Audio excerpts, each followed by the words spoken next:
Here's Mr. Tyrone Davis with Turn Back the Clock. That's what we want you to do.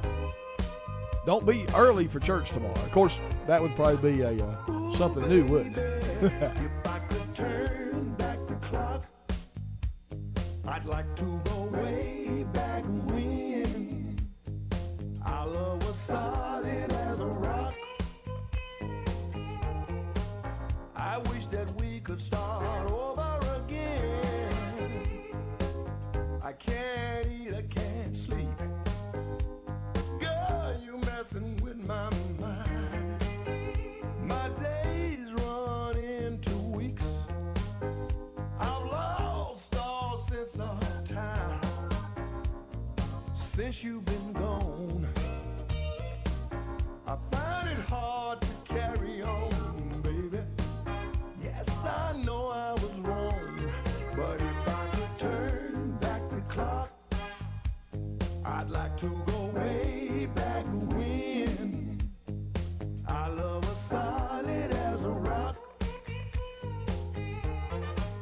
I wish that we could start over again, some way, somehow. Girl, we gotta work it out, starting right here and now. Only you I'll be thinking about since you've been gone. Girl, this house ain't a happy home, baby. I feel so all alone.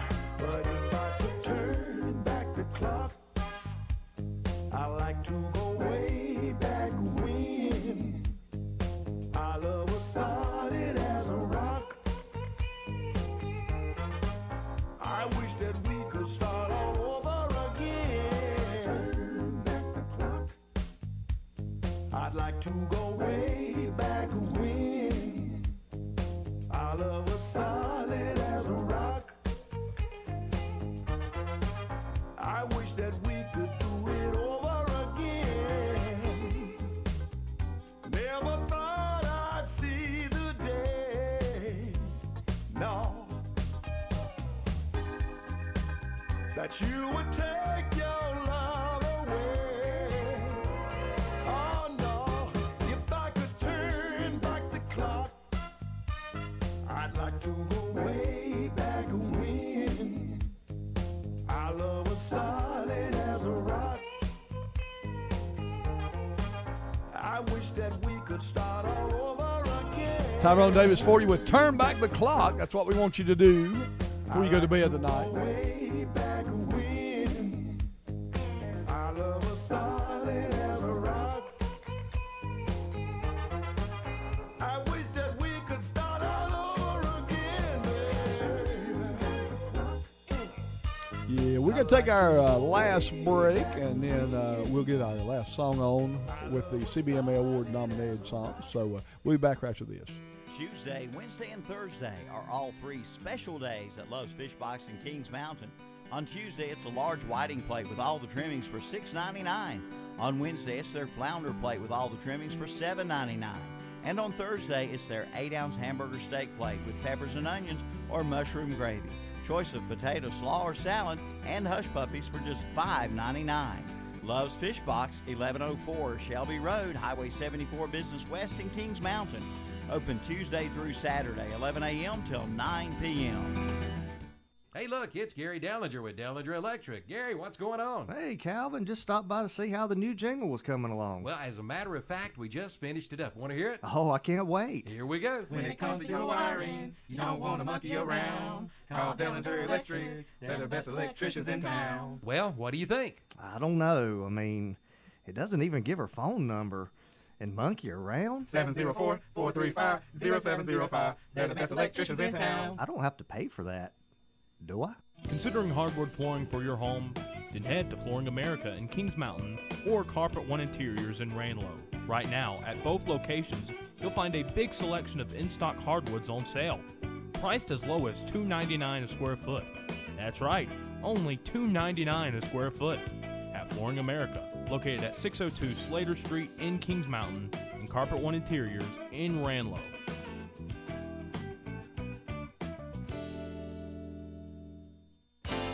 The Creekside Clock Restaurant in Shelby announces their all new buffet bar. Friday, Saturday, and Sunday, only $11.99 for all you care to eat. On Friday night, it's the seafood bar from 5 till 8. Saturday, it's the family night from 5 till 8. And Sunday, their big Sunday lunch bar from 11 to 2. The new all you care to eat buffet bar. Friday, Saturday, and Sundays at the Creekside Clock Restaurant. Kaiser Road off East Dixon Boulevard in Shelby, right next to the Lidl grocery store. The grand opening celebration continues at Renato Honda in Shelby. Come visit the brand new showroom and check out the great deals at Renato Honda. Right now, get 0.9% APR financing on all 2017 model Honda Pilots, Honda Accords, and Honda Civics. That's right, 0.9% APR financing. And in the service department, get ready for Old Man Winter with a free battery and charging system test. And get an oil change, tire rotation, and balancing for only $74.95 at Renato Honda. At Renato Auto Mall, 4423 East Dixon Boulevard, Shelby. All right, back on the original Saturday Morning Sea Cruise show, about over. Had to get this song on for you right quick. Booker T and MG's Time is Tight, and it is on the top of the hour here. We'll be coming up with On the Beach with Charlie Brown, but like I say, we're doing songs about remind you to turn your clock back today, so tonight. So, anyway, we're going to get one more on for you about the CBMA Awards. Last one that we'll do for today. CBMA Awards next weekend, and I'll be down at North Myrtle Beach all weekend, so the show I won't be here for the show next Saturday, but I'll be back the Saturday after that. Anyway, last song on the show. This is a CBMA nominated songwriter song, and this is written by Rick Lee of Too Much Sylvia, and the name of this, Rick wrote this song, Love You Tonight. So, hey, everybody have a great weekend, and we will see you guys in 2 weeks. And, man, stay safe. See you later. Rick Lee nominated song for the CBMA Awards. This is Love You Tonight. See you guys.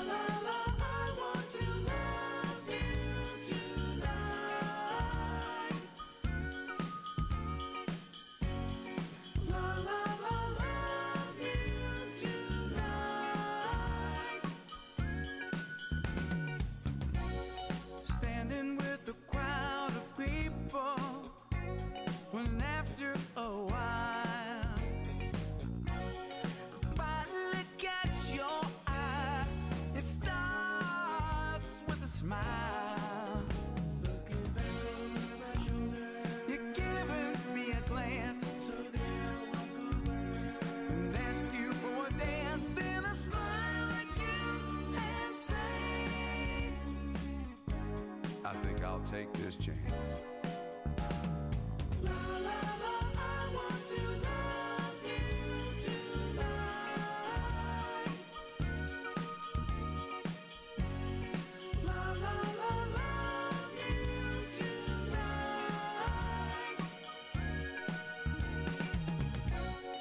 Your friends and mine, they all know each other. Talking between themselves, but let's just let them wonder. You handled it with grace. The look is on your face, then a smile at you and say, Let's both just leave this place. la la la, I want to love you tonight.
Everybody's getting their groove on.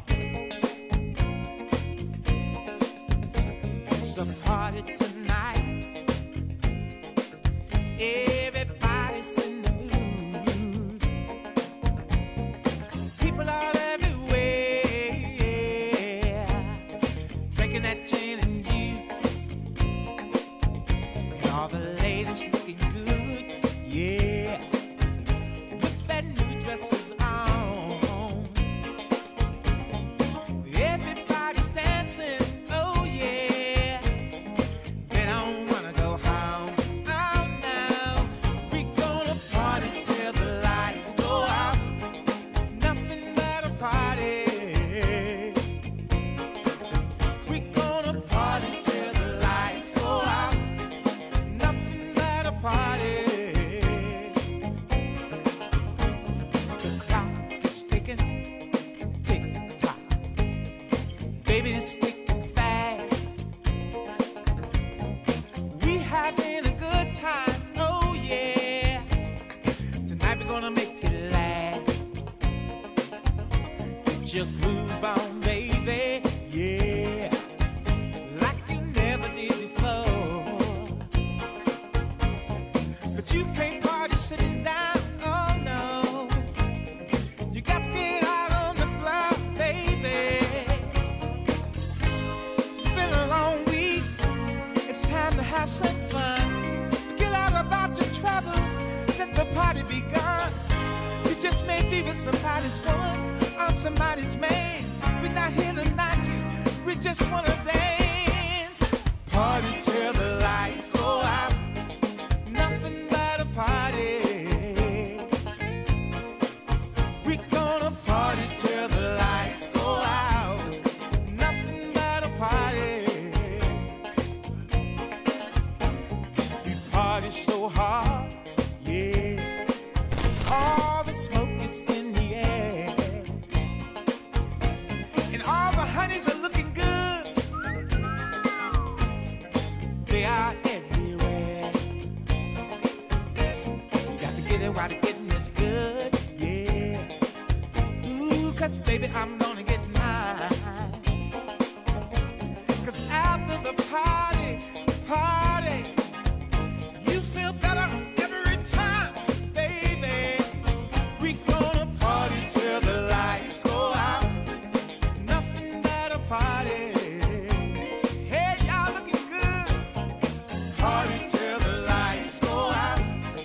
Nothing but a party. We gonna party till the lights go out. Nothing but a party. We gonna party till the lights go out. Nothing but a party. It's been a long week. It's time to have some fun. Forget all about your trouble. Let the party begun.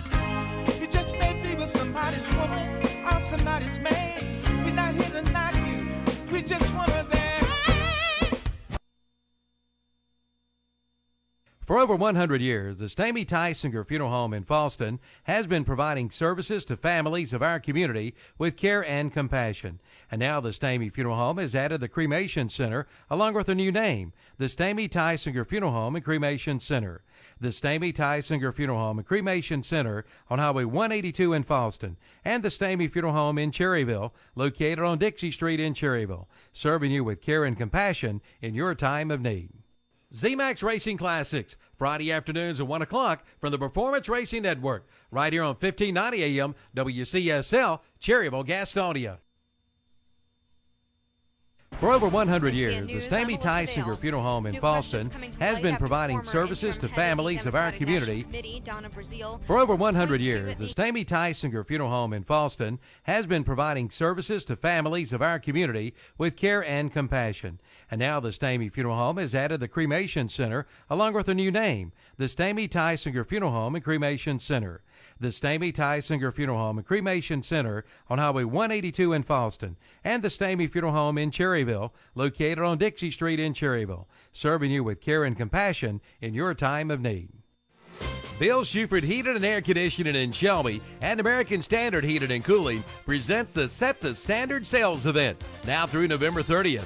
During the special program, you can get up to a $1,000 instant rebate or get 0% APR financing for 36 months. Come in for all the details during the American Standard Set the Standard Sales Event at Bill Shuford Heating and Air, 213 Campbell Street in Shelby, your American Standard Heating and Air Conditioning dealer. You know, there is no substitute for experience. That's why you need to see owner Mike Head of Magic's Motorsports, carrying over 35 years of knowledge with your motorcycle, ATV, UTV repair and service. Located on East Main Street in Lincolnton, Magic's Motorsports is open Monday through Friday, 8 to 6 p.m., Saturday, 9 to noon. They can make your machine purr like a kitten. And now's the time to schedule your machine for fall hunting season. Oh, and see Magic Motorsports Raymond Davis for your graphics needs, too. Magic's Motorsports and Graphics, East Main Street, Lincolnton. See Santa on Saturday, November 25th, 9 to noon. Brian Reese of North Lincoln High School is this month's McDonald's, KTC Broadcasting, What's Up Shopper Scholar Athlete of the Month. Brian is the son of John and Dawn Reese and is a junior at North Lincoln High School. Brian is the #1 runner for the North Lincoln cross country team and also runs indoor and outdoor track. Brian has an A grade point average of 4.3438, and his advanced courses include AP Government and Politics, AP History, and AP Calculus. Extracurricular activities include member of the Beta Club, Habitat for Humanity, and the Fellowship of Christian Athletes. Brian is a member of the Denver United Methodist Church and is involved in mission trips, the youth group, and Sunday school. He also helps with Vacation Bible School and the North Lincoln Track Clinic. After graduation, Brian would like a career as a physical therapist or go into business. The McDonald's KTC Broadcasting What's Up Shopper Scholar Athlete Award is to recognize a student athlete not only for accomplishments in athletics, but also overall achievements in the classroom and for overall school and community citizenship. Hey, you don't have to be a member of the Cherryville Golf and Country Club to come out and eat. Everyone is welcome. Try their famous Sunday buffet from 11 a.m. till 2 p.m. And they're open for dinner each and every Thursday, Friday, and Saturday night from 5 p.m. until. And ask about their chicken on the run on Sundays. Get a whole chicken and 2 sides for only $14.50. Place your order by calling 704-435-6597 for your chicken on the run. Voted the best chicken in Cherryville at the Cherryville Golf and Country Club off Roy Acre Road in Cherryville. Where can you go for a great breakfast or lunch done right? Why, Hefner's Superette at 1410 East Church Street, Cherryville. That's right, open 6 days a week. Come in for a tasty breakfast biscuit or breakfast plate. They have delicious pancakes, omelets, breakfast wraps, kids' breakfast too. Their grill is open 6 a.m. to 8:15 p.m. Store is open till 9 Monday through Saturday. On Sundays, store is open 11 a.m. to 7. Stop in today. Hefner's Superette, 1410 East Church Street, Cherryville. Phone 704-435-3334 for takeout orders. It's time to play at the Kings Mountain Country Club. Play and ride on the new cart paths. Play and ride 18 holes Monday through Friday for $28. Seniors 55 and older can ride and play 18 holes Monday through Friday for just $24. Play and ride 18 holes on weekends for just $37. For tee times, call 704-739-5871 for the Kings Mountain Country Club, located on 109 Country Club Drive in Kings Mountain.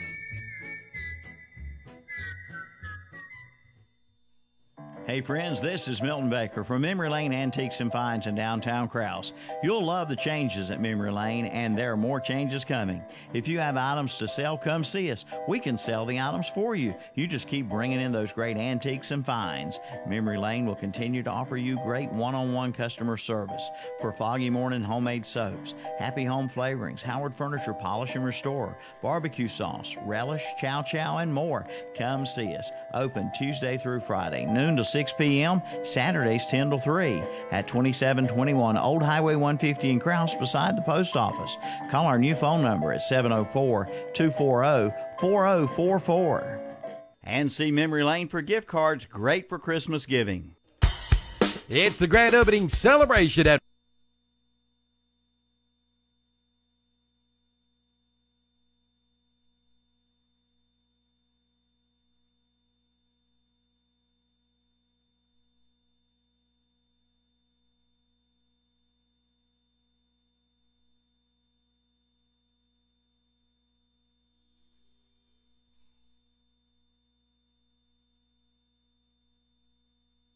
It's the grand reopening of Ronaldo Cadillac Buick GMC in Shelby. Hurry in now for celebration savings. During this grand event, get grand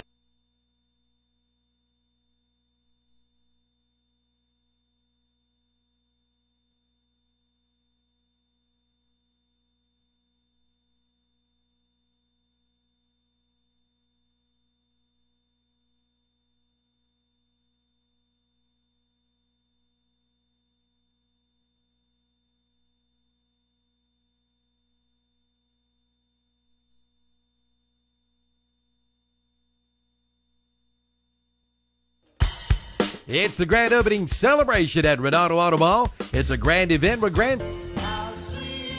I want to invite you to join the boss as we broadcast live during the special event this Saturday, November 4th from 10 a.m. till 2 p.m. Drop by and enjoy a free hot dog, chips, and soft drinks, and register to win some great prizes, including Southern Christmas Show certificates, free rounds of golf, free food certificates, T-shirts, and more.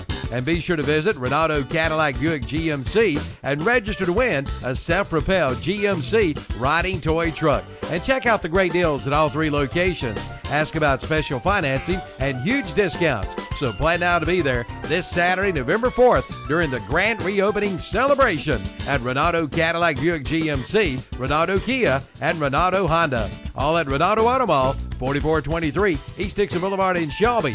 Online at RonaldoAutomall.com. Head to the mountain, Crowder's Mountain Golf Course, that is, for a great golf outing. Play and ride 18 holes Monday through Friday for $27. Seniors age 65 and older can play and ride Monday through Friday for $24.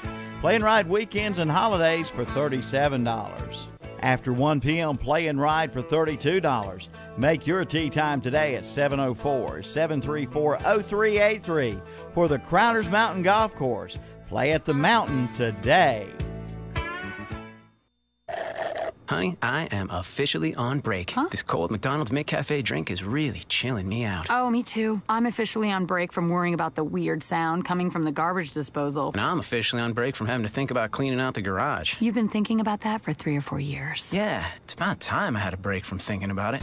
For a limited time, get every size soft drink or Mickey D's sweet tea for $1. Or a small McCafe frappe smoothie or shake for just $2.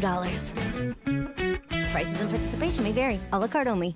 The Orange Opportunity Sales Event is underway at Parker Farm Service in Kings Mountain. Come in now and ask about 0% financing for 84 months on select Kubota tractors with a big 6-year warranty. Come on in for all the details and don't miss it. The Orange Opportunity Sales Event underway now at Parker Farm Service, located at 126 Bessie Drive off the Oak Grove Road and Highway 74 bypass in Kings Mountain.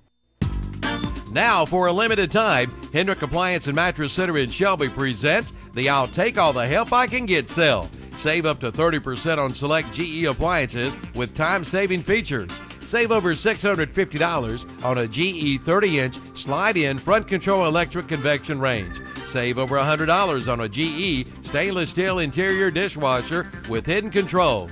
It's all good things for life during the I'll Take All the Help I Can Get sale at Hendrick Appliance and Mattress Center, 1241 East Dixon Boulevard, Shelby.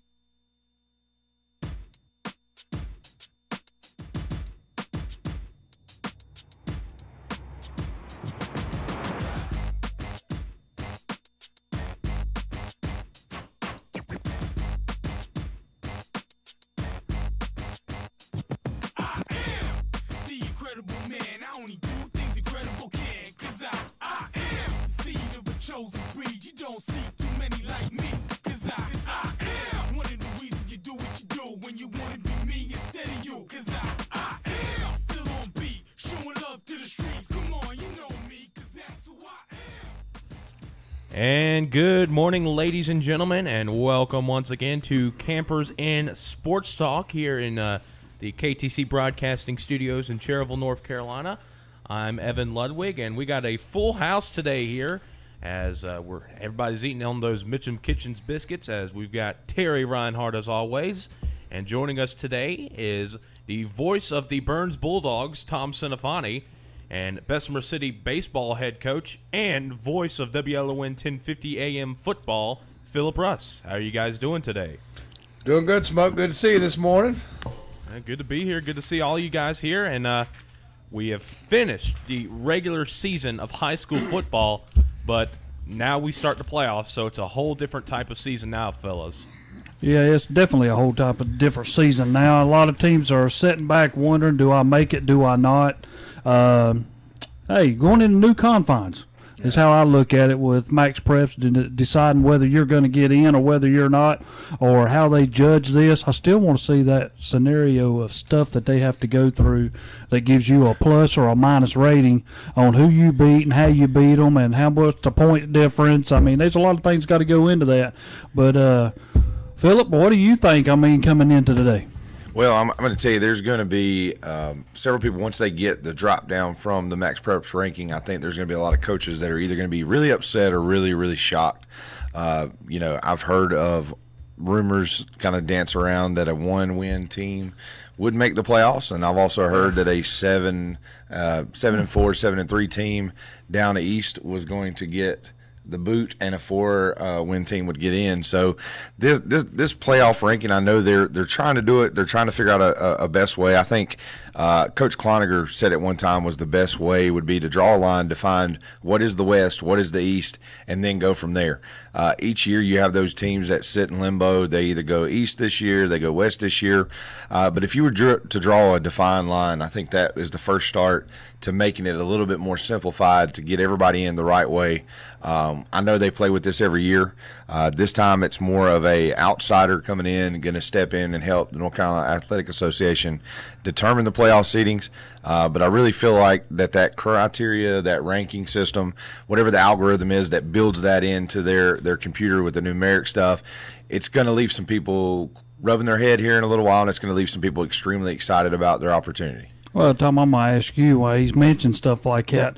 Reidsville is one of them teams. One year they'll go east, one year they go west. And my whole definition is when I think about splitting the middle, don't you think you might end up taking some team out of it that might have an advantage to get into it? And all of a sudden, like say Reidsville was a 5-6 or 6-5 team, and they're better than one of these teams from the West, but you've already identified they're an East team. Would that not? I guess that's one of the biggest reasons they never have had a set line. But Reidsville don't want to go west. If you think about it, in years past, every year they went west, they got dropped by a Lincoln, a Shelby, teams from our end. Last year was the first time in the West they actually went the distance. In years past, the only time they've ever made it to the ring game was when they came out of the East. So, maybe it's detrimental to some, because I like to think that if you go west of Charlotte, that's some of the best football you're going to see in the state of North Carolina.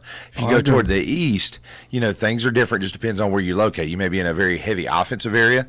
I went down to Cumberland County, coached in Fayetteville, all offense, no defense. It was like all gas, no brakes type mentality. But, I kept telling those guys, back west, it may be a 14-13 game, but you're talking about a juggernaut, D1 prospects both sides of the ball, just like down here, but it's a full game instead of just playing offense. Well, and, looking at these lines, we've already seen some controversy based off the projections before last night's game, including one of our own local teams, Lincolnton. We saw this happen last year with Cherryville and Bessemer City having to go to Whiteville to play on the road in the first and third rounds. Right now, as it stands, from what these projections have come out, they've been on over the Gazette. They've been on all these different websites like CarolinaVarsity.com, Carolina Preps, NC Preps. The predictions right now have Lincolnton having to travel all the way to East Bladen. So, of course, we'll be, follow all your newspaper people, because we don't think they'll be breaking the news anytime this morning. Usually it gets around 2 to 6 in that time range. But, Terry, let's go over the scores from last night, because we had some doozies on that scoreboard. We do, and if y'all jump in, if you got a comment, just stop me. Yeah, in the Southern Piedmont 1A Conference, it was Bessemer City finishing the year at 10-1, 6-1 with a 14-8 win over Cherryville. And all I'm going to say here with this one, go ahead, It was Tom. closer than what everybody thought. When I walked in here last night and saw that one, I was like, wow. Cherryville really gave him a good ball game. Of course, their coach called in last week, I believe, when we were doing the Mitchem's Kitchen sports talk, and was very positive and said a lot of things about how the team had improved and was doing better. And I just, they're competitive. So it was you hate to say, well, we still lost the game, but, competitive football at Cherryville. I mean, I think it's a good sign for that program. And, I will say that one thing Coach Boone did really well, especially for Bessemer City on that end, the score doesn't reflect the things that they've had to overcome. The adversity of trying to get the team back on track against Thomas Jefferson. They went and played a CSD team, but they lost their fullback again. Last night, Jarkevius Love was in a boot, wasn't able to play. They're trying to recoup him because they know they do have a playoff bid. So they were starting one of their defensive linemen, Keontae Degree, at fullback. Now he's been spotted reps a few times during the year, but the injuries and trying to move the puzzle pieces around. I think Coach Boone did enough to get the win, and that was the whole game plan. You want to go 1-0 every week, but on Coach Pruitt, what do you expect? I mean, he's a great, outstanding coach. He is. I mean, he's done a good job with that program. He's taken a whole lot. And if you look at his team versus the teams that he plays, you're thinking, man, going into this, he's going to have a hard night. And then you start watching how he, makes the machine run, and you're like, well, that's a smart man standing on that sideline calling the plays. And he seems like he's got the right mentality to be the coach at Cherryville, like he's trying to build something. Right. Yes. Somebody who's not, well, I want to come in here and win right now. Like he's making steps to build that program. And I think Cherryville's got themselves a good one. Hey, but I got to give credit to Bessemer City. This is the first time they've reached double-digit wins, only the second time in school history since that 1994 season when they lost to Lincoln in the third round of the playoffs. So congrats to Bessemer City. But, yeah, Cherryville, look, Coach Pruitt I think he had more guys come out for football this year than Lincoln did. So, I mean, that's showing you what type of program he's building at Cherryville. Well, it's all about investment. You invest in kids, and first you show them you care, and then they'll come out and play. And that's what he's doing. He took a program that was kind of fading and brought back, this is Cherryville football, and this is what we're wanting to do across the board from the time you can walk to the time you graduate Cherryville High School. We want to develop you into playing football here. And if you take that mentality, you just take a little ride over to Belmont, and you could see where that mentality works. Those kids start there as little folks holding a little red plastic football, and by the time they're 18, going across stage getting a diploma, there you go. And they run the same offense the whole time. That's right. But Cherryville now leads this all-time series 34-31 and a few ties. Over at Mountain Island Charter, it was all Mountain Island Charter, 66-15. Highland Tech now falls in conference games of all-time history, 1-124. It's not good. No. Pine Lake Prep losing to Community School of Davison. Community School of Davison, a big win there, 40-14. That moves them to 5-6 and 4-3 in the conference. And after Thomas Jefferson finally gets ranked, they decide to lose. Union Academy 30, Thomas Jefferson 24, the first loss of the year. Very surprising to me there. I mean, you've battled, nobody's saying, and I've kept saying, how come Thomas Jefferson's not in the top 10? Well, maybe they knew more than I did, because once they got there, they get beat their first time. I'm just going to let that ride. I understand. In the South Fork Athletic 2A, it was West Lincoln 46, Lake Norman Charter 26. That was a slow game. Real slow. Lake Norman Charter led that game for most of it. I mean, it seemed like every time we checked the scores, West was fighting to get that lead, but it looks like they had a little bit of offensive explosion there toward the end of the game. And I listened to that West Lincoln. It was East Lincoln and West Lincoln last night. I listened to it on WLON on my way home, and that was just heartbreaking for the West Lincoln Rebels last week to lose that ball game, especially when they got the fumble on the punt and then got the penalty to back them up and backed them up out of field goal range near the end of that game. I just felt so bad for them. I wanted them to win because I think they've got good kids and a good program and a good coach, and I know a lot of those people. But I think it's good for West Lincoln to finish the season on a positive note. You and I were talking last night. I don't know if 4 wins is going to get them in, Terry, but a good win. Way for them to bounce back after what had to be emotionally devastating. 2 really, East Lincoln and Lincolnton this year, really 2 devastating losses from games they could have won. Yeah, and for West Lincoln, everybody sits back, and this is a very young team. And we speak of Burns. Burns has lost games that they were in that they could have won or had a possibility of winning. West Lincoln's been like that all year. 5 of the 7 losses that they have are games that they could have won. either they led or were tied late in the second half, but end up getting beat. But, again, we got a caller on the line now. It's Cherryville High School football coach, Coach Pruitt. Coach, how you doing this morning? Good, Terry. How you doing? Doing well, man. I'm going to tell you what, I am very impressed. I know when we played Bessemer City at the start of the year and they pretty much manhandled you, you turned that group around, and last night you had opportunities to win the game.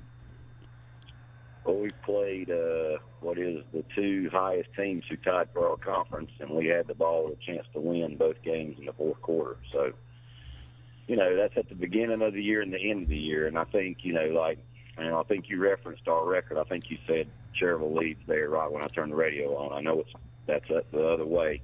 We haven't won in a while, so we're trying to get back on track to do that. And our kids really played well. And the thing about it, we've gotten a little healthier the last couple of weeks, and that's the thing about our conference. I mean, you can look at Thomas Jefferson. I heard their quarterback was sick during the week, and he's a pretty vital part of their team. So if he wasn't 100%.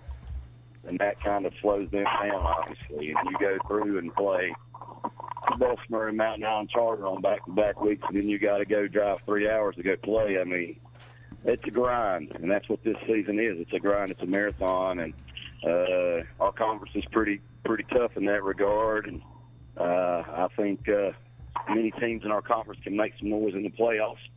I hope we can get a seeding that's not too bad. I hope we get in. It's a lot of things, but our kids really played well last night, and I was glad to see us get some fruit for our effort, but we didn't win, so there's no more victories than that, and we got to get ready for a playoff game. We hope we get in the playoffs and go from there.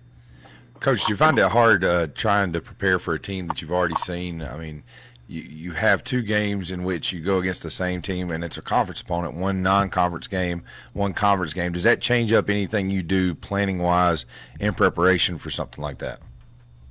Maybe the first time you don't put it all out on the table, but our team's changed a lot from the beginning of the season.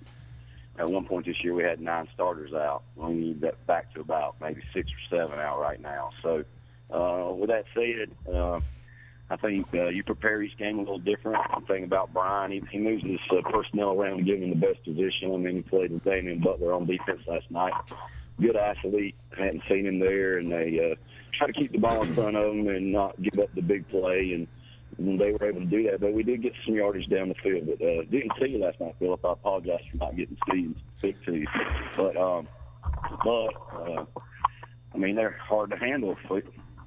50 and 44 there in the 4 eyes or in the threes, and they're penetrating and they cover you up. And if you don't get hats on everybody, it's hard to run the trap. And if you can't maintain a down block, it's hard to get outside, and they're inside out really fast. So I don't think it's hard to prepare. It's just, what are they going to do? Brian, he'll play a 4-man front, he'll play a 5-man front. You see different things in our conference, and of course we had a lot of film on them because we tended to play everybody after they did. So we gathered film through the year, obviously. Right. And eventually, it's a 7-day week. So how much time do you spend trying to prepare? But I basically go back to the last few games. We played a lot of strong shade in the first game and played it head up last night. So they did a good job. And we didn't maintain some things that we felt like we could do a little bit better, and didn't keep the ball away from them as much. And them keeping the ball away from us in the first half I thought was big. But the part I think that's hardest for our kids is getting the game speed of the opponent, particularly when you play somebody like Bessemer in the triple option. And you just got to get to that game speed. And we had some moving parts. We played different people in different personnel groups. And once we got the second half, we kind of got set in and played really well. They had one big play. Watched it. We got called for one holding. They didn't get called for one. There was a good one on that play, but it is what it is. And it was a tough game, and got to give them credit. And that's what they've done all year. They've won close games, and I hope our kids get in a position next week where we can win a close game. It would be great for our program. Well, Coach, I know going into last night, I know a lot of times when the game's over and you lost a tough one to Bessemer City, really that's a rival for y'all, and I'm glad you called me out on my mistake because Bessemer City does leave at 34-31. But when you're going into this week, have you thought about the playoffs already? Have you looked at anything? Well, there's projections all over the place. I mean, projections or whatever. With how many wins don't matter at all, unless you're a 1 or a 2. That affects it a little bit. And then the main thing is the Max Preps ranking. Max Preps ranking right now we're in, but last night we had a pass or we had a pass intercepted. They run it back for a touchdown. There was a penalty on the play, and the referee's trying to tell me it's a post, whatever, foul, and they're going to give him the touchdown. And I said, let's see. Number one, I know that's not right, but number two, if you give him a touchdown right here, my Max Preps ranking is probably going to drop because they scored an extra touchdown against me. I said, I hope this wouldn't keep me from the playoffs. Have you considered that? And, it makes you think about things a lot different. During my year, I would probably been happy to lose to Thomas Jefferson by 2 touchdowns instead of 3, but we tried to keep, try to win the game. I mean, it's kind of ridiculous that you're thinking about, well, if West Lincoln would have beat East Lincoln the week before, that would help our Max Preps ranking. Yeah. It shouldn't come down to what's going on in another conference. Kids get hurt. Kids quit teams. There is so many variables out there. Referees make a bad call. I mean, it's crazy that we're using a Max Preps ranking, and I'm going off on a tangent here, and I just need to worry about us. But we're going to go play somebody, I hope. The projections say we're going to go play Bessemer City again. I don't know. We're going to play them, Swain County, North Rowan, East Surrey. I think those are the 4 teams that we're looking at, but we're just going to hopefully get in and go play and keep getting better. The last 3 weeks, we really think we've improved as a team, and part of that is our health, but another part of that is our kids are really, I think, working hard at practice and putting the game plan into place and trying to execute. And when you can do that, you can be successful in high school football. Now, Coach Pruitt, it seems like, what do you tell these kids that are, chomping at the bit, wanting to find out that if they made the playoffs or not? How hard is that to relay the message that they're just going to have to wait throughout this day?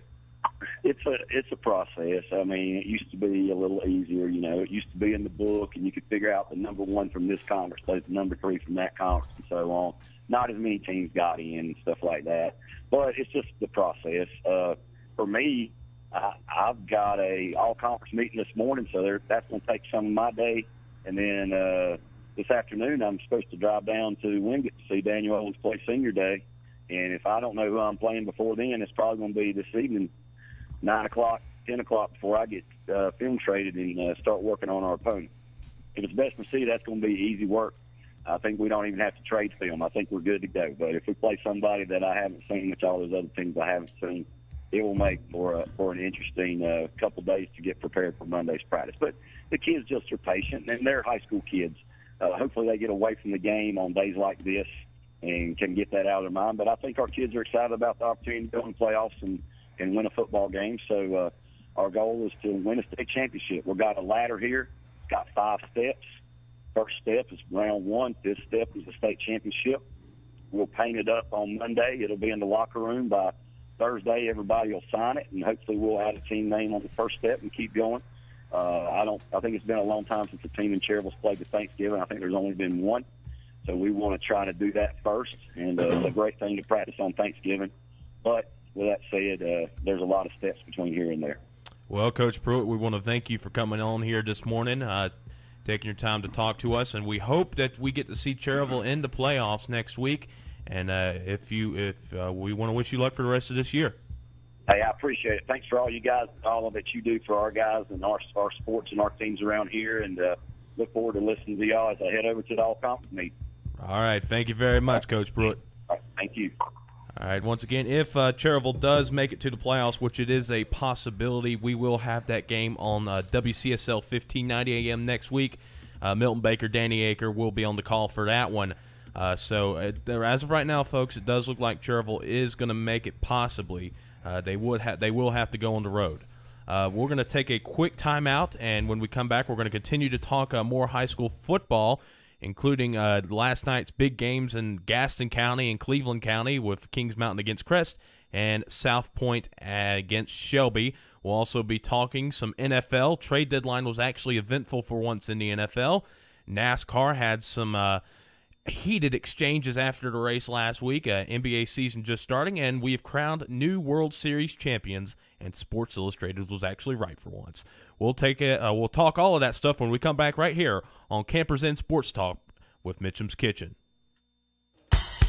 It's the grand opening celebration at Renato Auto Mall. It's a grand event with grand savings. I'm Calvin Hastings. I want to invite you to join the boss as we broadcast live during the special event this Saturday, November 4th, from 10 a.m. till 2 p.m. Drop by and enjoy a free hot dog, chips, and soft drinks, and register to win some great prizes, including Southern Christmas Show certificates, free rounds of golf, free food certificates, T-shirts, and more. And be sure to visit Renato Cadillac Buick GMC and register to win a self-propelled GMC riding toy truck. And check out the great deals at all 3 locations. Ask about special financing and huge discounts. So plan now to be there this Saturday, November 4th, during the grand reopening celebration at Renato Cadillac Buick GMC, Renato Kia, and Renato Honda. All at Renato Auto Mall, 4423 East Dixon Boulevard in Shelby. Online at RenatoAutomall.com.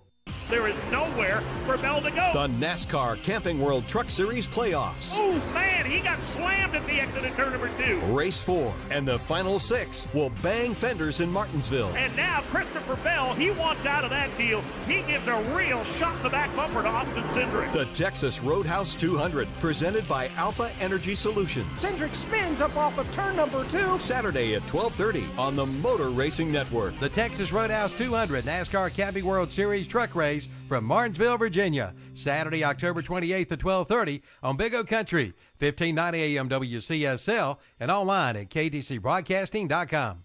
The Renaissance Festival is back. Once Upon a Time is now. Saturdays and Sundays, September 30th through November 19th. Presented by Harris Teeter and Pepsi.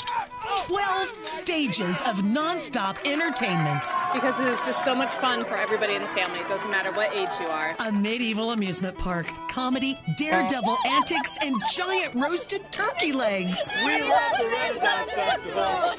Jousting nights, men in tights, shopping, music, dance, incredible value, and delicious foods. We love to come and eat our way through the festival. Amazing things to eat, the turkey legs and the crepes and everything else. It's a highlight of our trip every year. The Renaissance Festival is back. Discount tickets at Harris Teeter or RenFestInfo.com. Come to the Renaissance Festival. For a limited time, Papa John's Pizza in Cherryville has some great kickoff specials. Right now, get any 5-topping or specialty pizza for just $11. But that's not all. Get a 2-topping extra large for just $11. Hurry, offer ends soon. Place your order by calling 704-802-4477. And don't forget, you can dine in, too, at Papa John's Pizza in Cherryville. Open Sunday through Thursday, 11 a.m. till 10 p.m. Friday and Saturday, 11 a.m. till 11 p.m. Again, place your order at 704-802-4477. For excellence in funeral and cremation services, talk with Carpenter Porter Funeral and Cremation Services in Cherryville, promoting the highest ethical and professional standards while maintaining cost-effective service. Call 704-435-6711 or come and talk with funeral directors John Porter and Hannah Garrett, offering you guidance during one of life's most difficult times. Carpenter Porter Funeral and Cremation Service, 1100 East Main Street in Cherryville, a member of the National and North Carolina Funeral Directors Associations.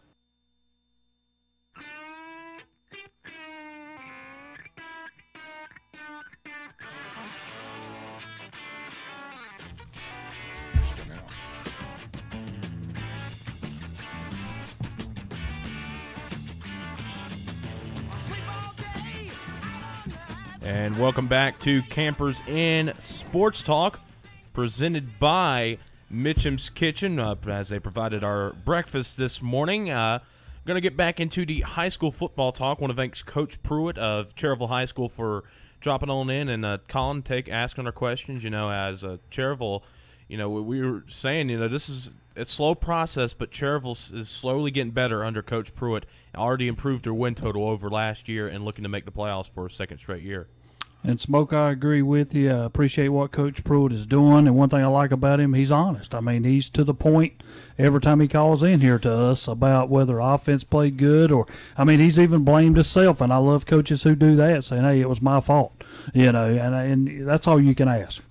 Go ahead. I think we're gearing up, though, for what he talked about. We're going to gear up for Max Preps Gate here after today. I mean, because it's going to be, I'm going to tell you, it's going to get ugly. And we were talking in the break how there's going to be a lot of phone calls made to Chapel Hill when some 1-10 team gets in a playoff and a 7-4 team does it. And I can't say I blame him too much. But he made a good point with the things that are ignored by Max Preps.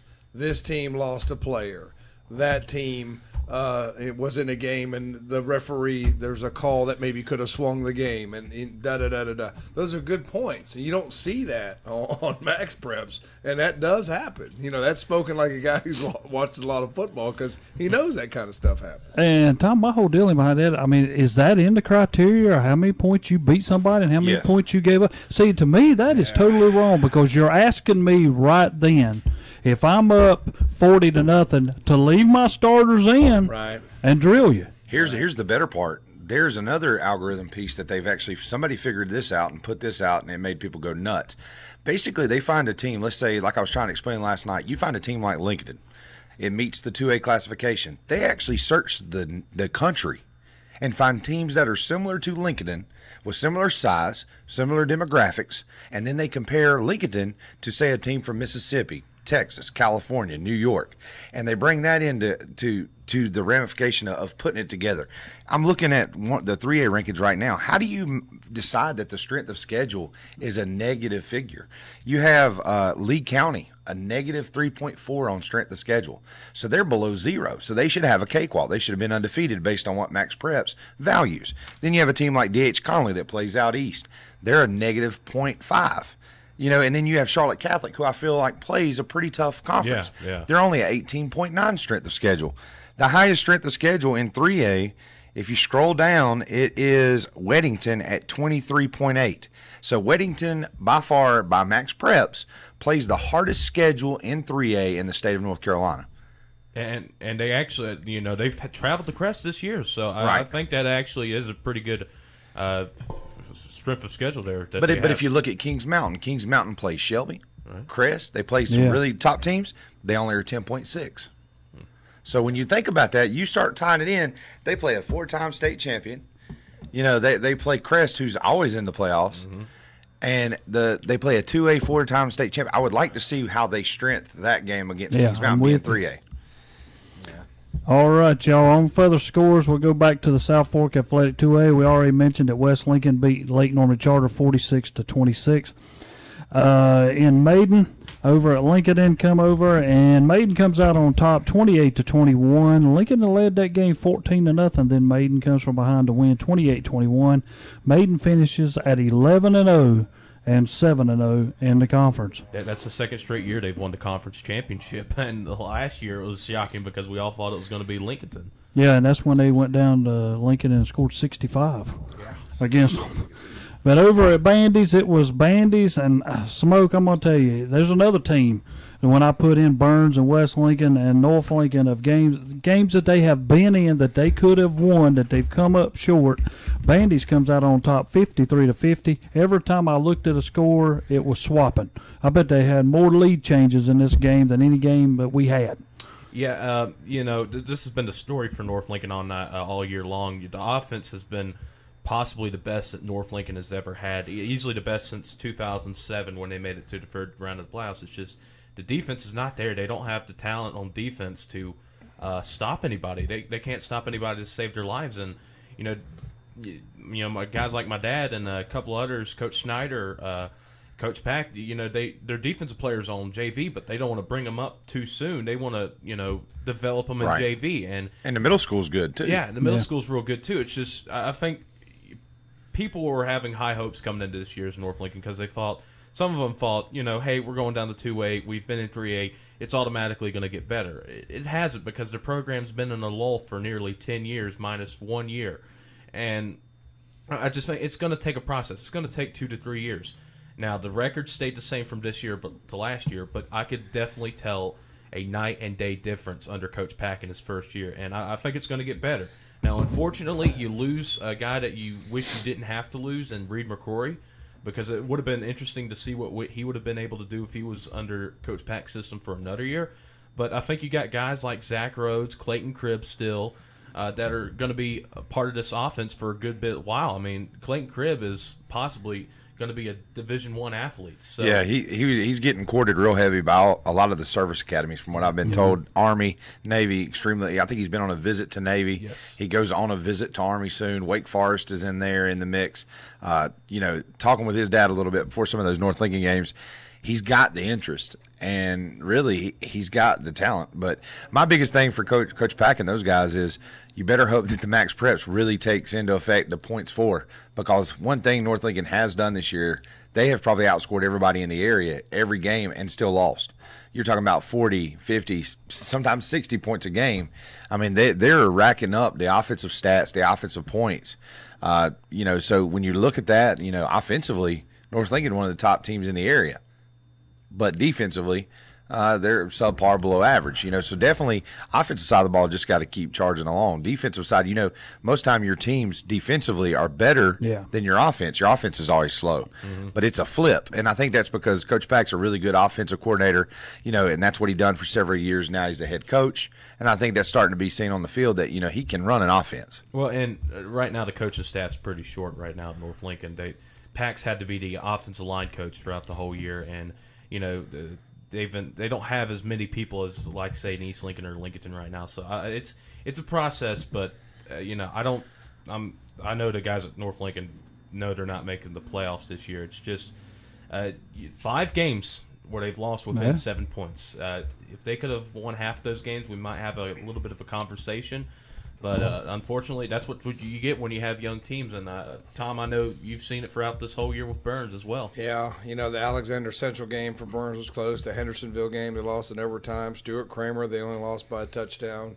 Kings Mountain, they're only down 2-0 at halftime. So, you make a good point with the young players, because you have to learn how to win. You got to learn how to hang on. And if you watch that game last night, you could tell Burns was trying to learn how to hang on, struggling on the defensive side of the ball, learn how to do enough to win that game. And really, you could say North Gaston kind of stopped themselves last night by missing that field goal, because they got a really good field goal kicker and maybe should have put that game in overtime. But your younger players got to learn how to win. Don't panic, how to play under pressure. I think a lot of people can play when – just during the course of the game, but when the chips are down, that's when the experience really matters. And he gained a lot of that this year. Yeah, another thing about your game last night, I noticed it because when Burns did score, you said, well, I hope they didn't give North Gaston too much time. Yeah, I did. And I thought, Aaron Rodgers is out there. But what they do, they march down the field, and they're within field goal, and he kicked the field goal, and it would have been good if it would have been right. I still think that field goal might have been good. I mean, it looked good from where we were. We were there because that kid. I mean, he can really boot it. The Chafin kid from North Gaston was really good. Learning how to win. We've got Burns, North Lincoln, other teams there with a lot. You're starting a lot of sophomores. I think 14 or 15 sophomores started at one point or another for Burns this year. I'm sure a similar story at North Lincoln. But I think that North Lincoln and Burns both, you talk about, they've got good coaches. They once worked together. Pack was at Burns working with Coach Devine before he went up there. Beam. Yeah, and he also worked with Coach Beam. So you've got a lot of good younger coaches around here that do a good job with the team, that get their teams to continue to fight, to work hard. And really, in the North Gaston coaching staff, I'm not as familiar with but they got their team to fight hard. So it's one thing to get your 10-1 team to try to get a win to get in the playoffs, but when you're 1-9, you're 2-8, and you're still fighting hard, I think that speaks a lot of the character of your kids and the professionalism of your coaching staff. And talking about fighting hard, this Bandy's team has been decimated with injuries throughout the whole year. They were down to their third-string quarterback at one point this year, and they still find a way to finish the year 5-6. Talk about fighting, and they have a little bit of an argument to make the playoffs now. They might slip on in and get that final spot. With 5 wins, you got a better argument. The 4-win teams are eligible, but is going to be a little tougher sell, especially like Phillip and Terry were talking about. Some of these teams that don't need to be in there are going to get in there at various levels, and that's going to hurt the 4-win, 5-win. The only thing your 4 wins would help you is if you had a tough non-conference and you didn't win a game, right. and then you got into your conference and you went 4-1 or 4-2. Right. You know, yeah. and that kind of like how conference South Point schedule. does in the past. South Point used to do that in the past. Yeah. They would take a lump those first 3 or 4 weeks and then jump in conference and start kind of cruising a little bit. No, and it was because they set themselves up to get better. Shelby just drubbed them. I remember that was like a Thursday night game, and Shelby just drubbed them early in the season and ended up winning the state championship. Nobody could score on them by the end of the year. I thought for sure. Remember when they played High Brighton last year? After I saw High Brighton I was like, man, that High Brighton team is just high-powered. South Point's got their work cut out for them. And I think they shut them out, They Terry. beat them pretty bad. They did. It's like, holy cow, they get better, though. Right. I mean, that's just the way they are. They get better. And when you talk about who you're playing, you put somebody on the schedule, you can beat 50-0, and that's good, and everybody's patting each other on the butt and having a good time. But when you play that good team, and that makes a man out of you. You know what I mean? Even if you lose, you're playing those tough. And that's why the good teams do that. The good teams look for those competitive non-league games because they're not, let's get an easy win. Sometimes you can't help it. Sometimes nobody will play you. If nobody's going to play you, you got to play who will play you. But if you can get that tough game, that does help you grow up. But see, that's the pro and the con of trying to set. See, I think they should bleed that down from college. There should be, you have to win so many to be playoff eligible. The only issue with that is that takes away what we're just talking about. If you tell the team you've got to win 4 games to get in, then guess what? That non-conference schedule, you're going to cupcake that one up so that you can get your wins to get in the playoffs, and then anything else you win, you at least know I've got these to get in. Now I've got to try to get better myself. Depending on the strength of your league. Yeah, right. Well, and prime example of that, minus his years at Burns, Matt Beam did that a lot, especially at North Lincoln. Remember the year that they made to the 3rd round of the playoffs? They played Mount Zion, Asheville Christ School, and Ford Bush, and there's someone else. Bunker Hill, who has, minus 1 year hasn't been really competitive in football. And I think the most competitive team they played that year in non-conference was Lake Norman, and that was before Lake Norman had those good years in the mid-2000s, mid-2010s with Ladowski. So, I mean, Matt Beam did that, but he did that because it was a young program trying to get as many wins as possible so they can give themselves a cushion and then try to work themselves through the conference because they had to go against Lincoln East, South Iredell was in the conference at the time. So, I mean, it was a tough conference back then. Yeah, you got to take your talent level into consideration as well. Like when I took over, Phillip was at Burns, I was the soccer coach, and you remember we struggled, but you got to find somebody you can play with. You know what I mean? And when you're in that situation, okay, we're not really, really good. Let's find somebody we can play with. But when you're South Point and you know you're going to be in the playoffs, that's when you step up to the plate a little bit. Different situation. If I'm facing a tough conference and I know that I got to get those 4 or 5 wins, and you find you somebody you can play with, somebody equal, at least, at the bare minimum, equal to you, if not somebody that you're pretty sure you're going to beat to get those wins. But that's just, I guess, But if you're good, it hurts you too, though. Shelby had to look outside of the state to try to find somebody that would pick up a non-conference game. Yeah, nobody wants to play a team that's going to drub you. And that's what I was talking about earlier. I mean, if I was coaching, I'm not real sure I'd want to play South Point opening game of the year. No. It is tough, and I don't. I would have liked to see Shelby play somebody in state, though. I mean, I know that they might have had a harder time, but I'd have liked to see Shelby go out east and play one of their powerhouse 2A, like a Richmond. Yeah, I would have liked to see that better because I think South Point has like 2,000 students. They did. It was a total big difference of about 1,500 kids or more. And a lot of people took delight in, Shelby got. I was like, do you realize who they played? That's exactly right. I mean, do you realize who they played? Shelby. And they hung with them for a little while. Shelby with about 850 kids, and they got, I don't know, like 2,000 or something. Powerhouse year after year. Top 10 in the nation. Yeah, and I was talking to somebody at the gym, and I said, I don't know if I would have went and played them. I would have looked like out east and tried to play somebody really good from the 2A. And he looked at me and goes, you know what? We will play them again next year. We'll play anybody. And that's kind of their mentality. Yeah. They will play anybody. But I like to see the intersectional. I think maybe if we got a few more of those East-West games early in the year, I think that'd be fun. That'd be interesting. Yeah, because it would give you, and may give somebody some film and help people out in playoffs, but it also keeps the revenue. We're in the state. And exactly. And 100% correct. And I'm all about local. So I mean, if Shelby goes to the Raleigh area and play somebody, and then they can come back. Maybe you could even do it on a Saturday or something like that. Right. Make it a special game or something.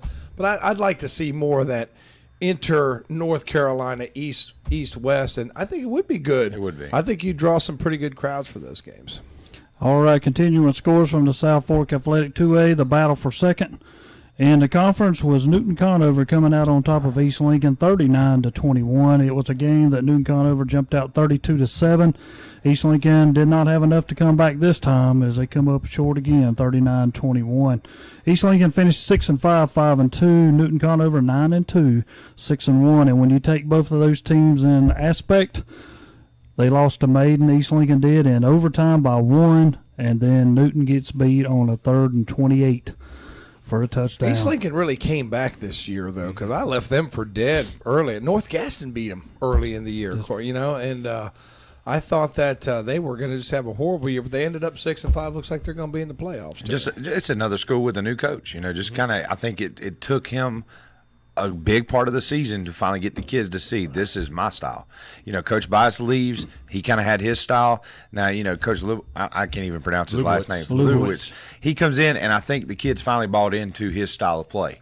And it paid off a little bit. Here's the difference. Bias was an offensive-minded head coach. Lubowitz has been the defensive coordinator at East Lincoln for over 10 years. So he's already got the defense set up. Then you add into the effect, Sidney Dollar's hurt for the year. Got hurt during AAU basketball. You lose Marcus Graham to Mountain Island Charter, who was your main offensive weapon that was returning, and now you got to completely regroup on offense minus your offensive line. And so that's why I think they struggled throughout most of the year. And until the North Lincoln game, the offense looked like it struggled, but I think they got a lot of confidence when they came back and beat North Lincoln, and we saw that happen against West Lincoln. And, I mean, they put 21 up on Newton Conover, which is about the third time this year I think Newton's allowed more than 20 points. Yeah, and it was one of them, St. Smoke, that Chase Jones took over a JV quarterback learning the system from game one, and then all of a sudden they're looking for somebody else, and then all of a sudden Chandler Jones all of a sudden shows up to help them out. I mean, once you start establishing players that's going to lead your team, it changes everything. But in the Southwestern Athletic 2A, it was RS Central 36, Chase 7. RS Central goes to 4 wins, 7 losses, 2-3 in the conference. Question on them? I don't think so, but you never know. East Rutherford 43, East Gaston 7. East Rutherford finished the year 7-4, 3-2 in the conference. They pretty much in the playoffs, I'm pretty sure. Yeah, it looks like Whiteville for those guys. That's a long ride. Cool. Where exactly is that, Philip? It is, well, from what I've been told, you're literally 40 minutes from the beach. But why is Whiteville is 2A?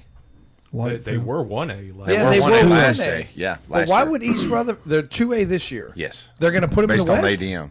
They're going to put them in the West again? Yeah, we had this discussion with East Bladen possibly hosting Lincolnton next week, and they're even further. They're further. They're about Think like of what happened last year. Beach. But when Cherryville and Bessemer City both had to go out there. Go out to Whiteville. But I would expect that in the 1A. In the 1A. Right. And it just that you guys are talking about that in the 2A this year. So 2A team's got to go past Charlotte about 2.5, 3.5 hours. Still beyond Charlotte. You know what I'd say? You know what I'd say? You know what I'd say? You're playing up or down. You're going to do one or the other. There is no sense in that. That's just crazy for East Rutherford to have to go to the beach. Of course, maybe they just go to have a vacation out of it. It's just crazy. It doesn't make any sense. If I'm Whiteville, I don't want to play them. That's for sure. They're a pretty tough team. They got one of the best running backs in the state. Yeah. This doesn't make any sense. Yeah, because logically there's so many 2A teams that you could actually figure. But then again, this goes right back to being the issue. You have 2 small A and 2 big A. Whatever happened to the old, this is 1A, this is 2A, this is 3A, this is 4A. And then now you don't have to travel 1 billion miles to go play your playoff game. You just stay within your region because there's not 2 different types of 2A. because every year we never know who the best 2A team is. Right. Last year, you have Shelby in one 2A and Reedsville in the other, right?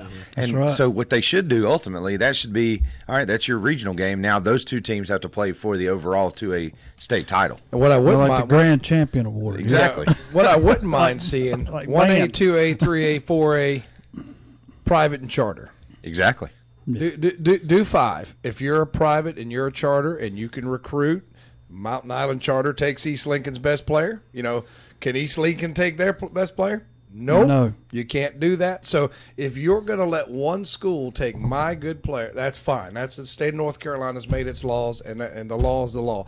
But if you're going to do that, then say, hey, you need to play Charlotte Christian, Latin. Y'all go down here and play these guys. You go down and play Charlotte Catholic, right? Exactly. You play the other schools that can recruit, and that way you'd have 5 classifications, and we wouldn't have this nonsense. But sometimes good sense doesn't really, that's not what we get out of Chapel Hill. But that's just my opinion.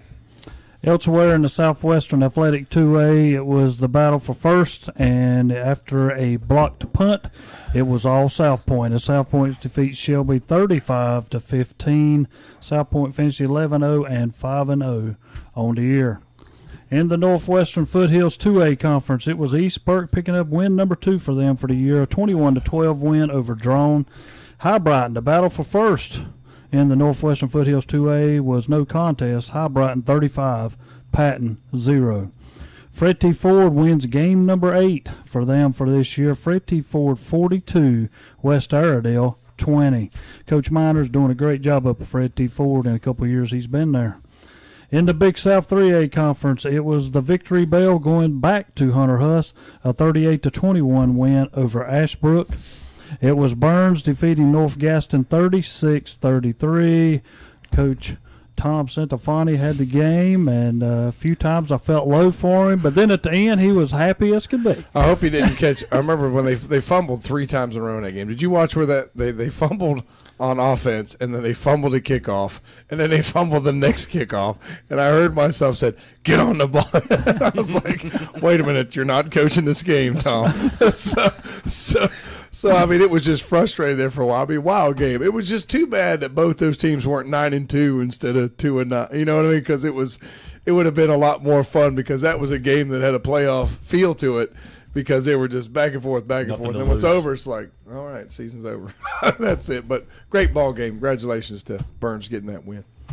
Over at Forest View, it was senior night, and Coach Medlin sent his guys out with a bang. That's a shock. Yeah, Forest View beat Stuart Kramer 26-16. That doesn't surprise me. It doesn't really, because Forest View, when I saw them, they could really have a ball control passing game at times. At least the game I saw. I don't know what they did the rest of the year. But when I watched them, I was like, man, this crowd's pretty good. That's another close game. Burns lost by 3, that Forest View game. But I just thought that this doesn't look like a bad football team to me, even though I saw that they had some bad losses. And Stuart Kramer, a team that Burns lost to by a touchdown. And then they went out and whip Ashbrook. I'm not sure what happened with Ashbrook. I mean, they looked very good. I think they're young. They're that young. And they got a good coach in Brian Andrews, who came over from South Point.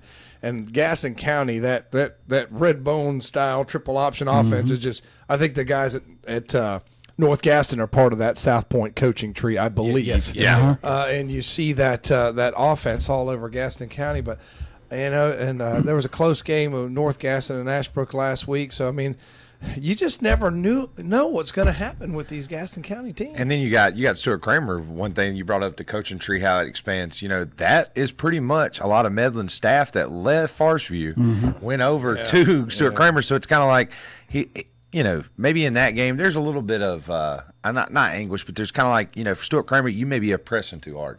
Yeah. They might have won in that game pressed too, because they really, really, really, at the end of the day, they want to beat Forest View, because that's where they came from, and they kind of want to show, like, hey, look, we've came over here, we've built our, kind of like colonies. We kind of built our little colony. Now we're going to come over, and we're going to show you we can make it on our own, and we're our own little entity. Well, and it didn't pay off last night for those guys. And now Forest View gets a big win to end the season that gives them some momentum for next year, and they cost Stuart Kramer possibly a home football game in the playoffs. Right. So, I mean, that's very big.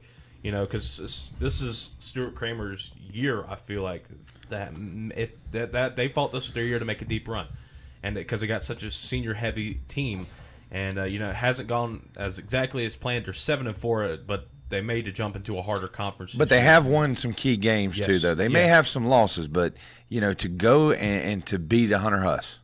Yeah. And then Hunter Huss, drops Crest. I mean, Hunter Huss is not a bad football team. And so when you all weigh it all out, Stuart Kramer has those wins to where you could say, well, I can value and still see them going deep because they have won games in which, a lot of people probably, this is a coin flip. And Stuart Kramer's like, no. But then again, too, that they really felt like, there's a coach in my school that coaches at Kramer. They thought they had a chance to get South Point, said this is our year. And they actually had the the lead against South Point, didn't they? Didn't they score first? They did score first. They finally scored. They scored and scored on them. But, that's tough for Stuart Kramer. But, a lot of people were surprised at that. I guess I was surprised, but not all that surprised based on what I seen at Forest View and really all over Gaston County. Really, it really depended on what night it was. It did not surprise me that Hunter Huss beat Crest because there are a ton of athletes on that Hunter Huss team. Hunter Huss beats themselves sometimes. They get some silly penalties and turnovers and things. But athletic-wise, the kid for Ashbrook, I want to say his name's Brooks, the running back. British Brooks. Holy cow, is he a player? They had 538 yards rushing against us. So, Gaston County, there was a lot of talent there. And I think because there was so much talent, depending on how they played, 16, 17-year-old kids, I think it depends on what happened to them that day or what was going on that week, how focused they are.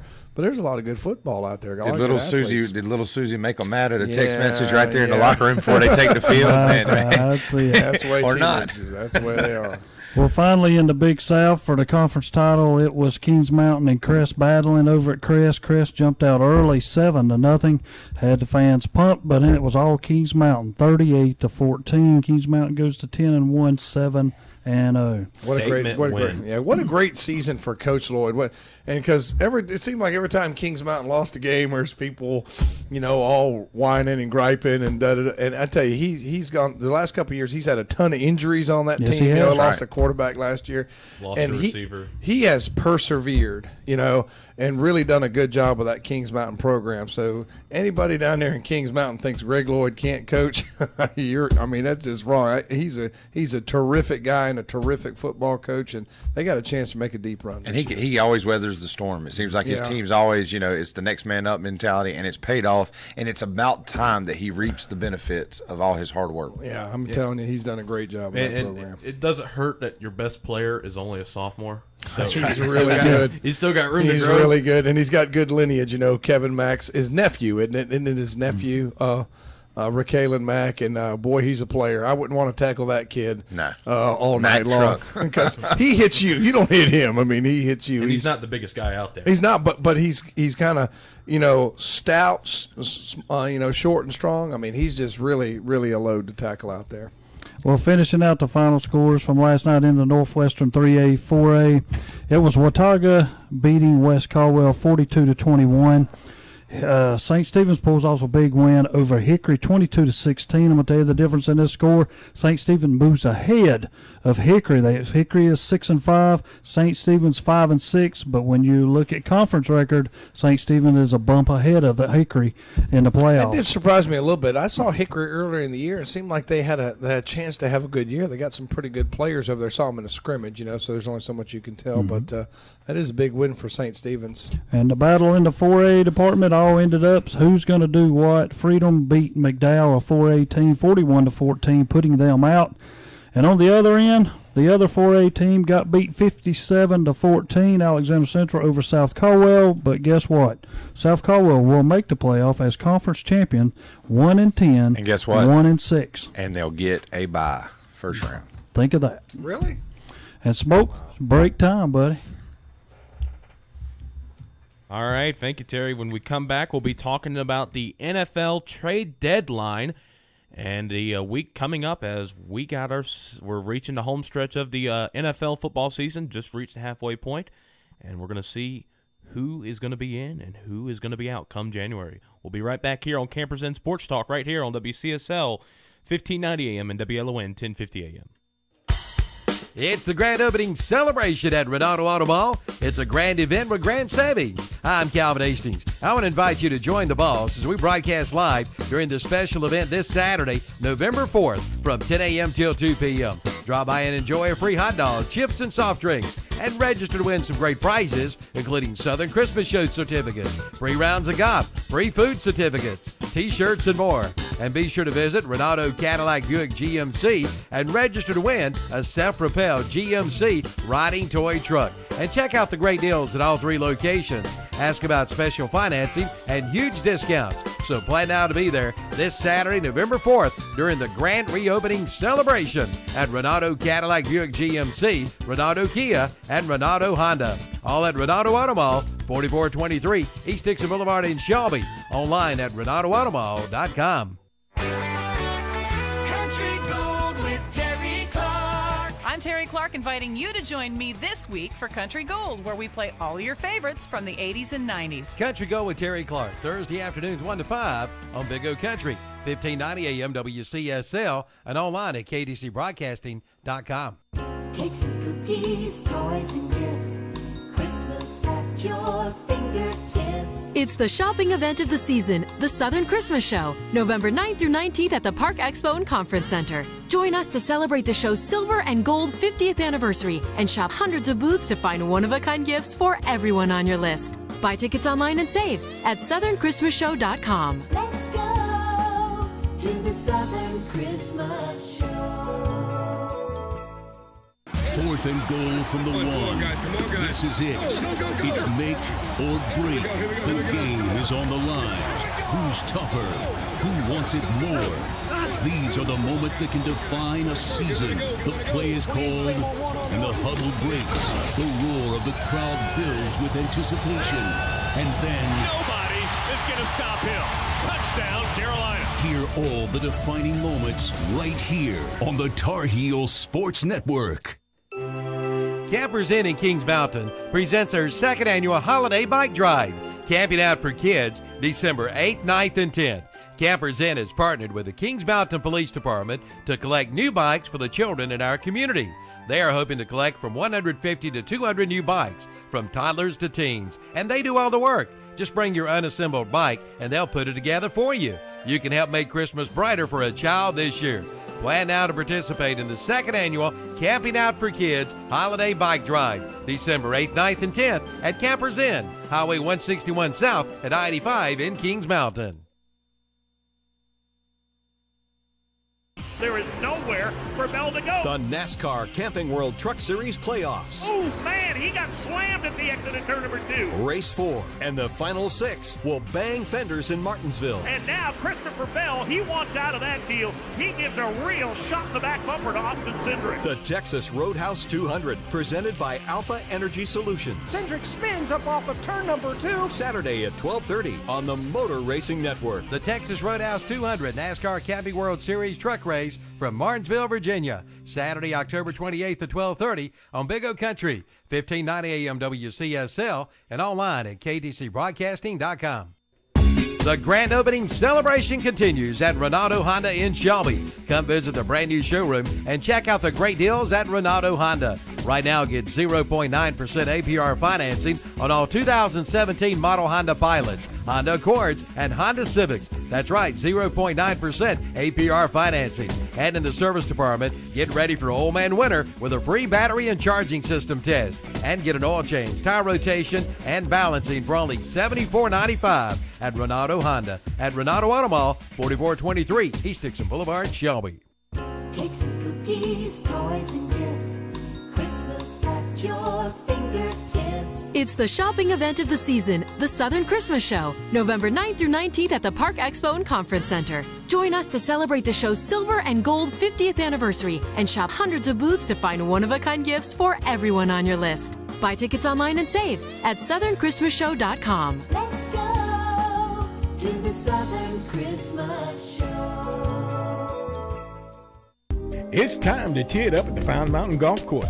Play and ride all day, Monday through Friday for $28. Senior rate is $25. Play and ride 18 holes, Monday through Friday for $21. Seniors play for $18. Play and ride weekends and holidays for $28. For your tee time, give them a call at 828-433-4950. The Pine Mountain Golf Course. Come and play today.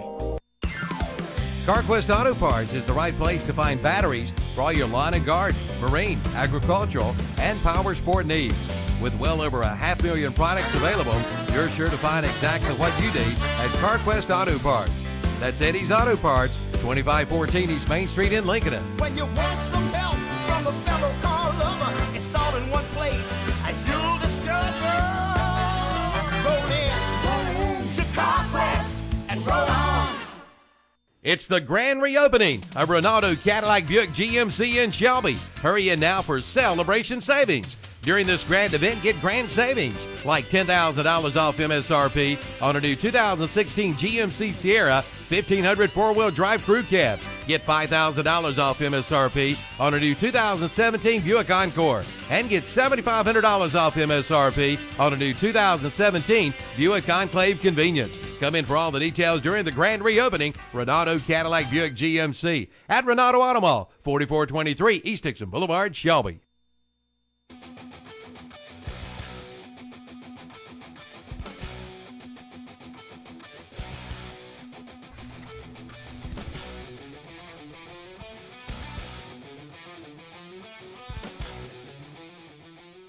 And welcome back once again to Campers in Sports Talk. Kevin Ludwig, Texas Terry Reinhardt, Philip Russ, and Tom Sinafani with you on this Saturday morning. Did he just say Texas Terry Reinhardt? Well, Where'd you get that one? one? Well, it's kind of hard because when you're going to the NFL like we're getting ready to go to, I always sit back and there's only two things to say here. Dallas is winning, so people get over it. And Ezekiel Elliott's going to play, and Cleveland Browns are 0-8. Yeah, and I told Terry I'm walking out on you if you say that.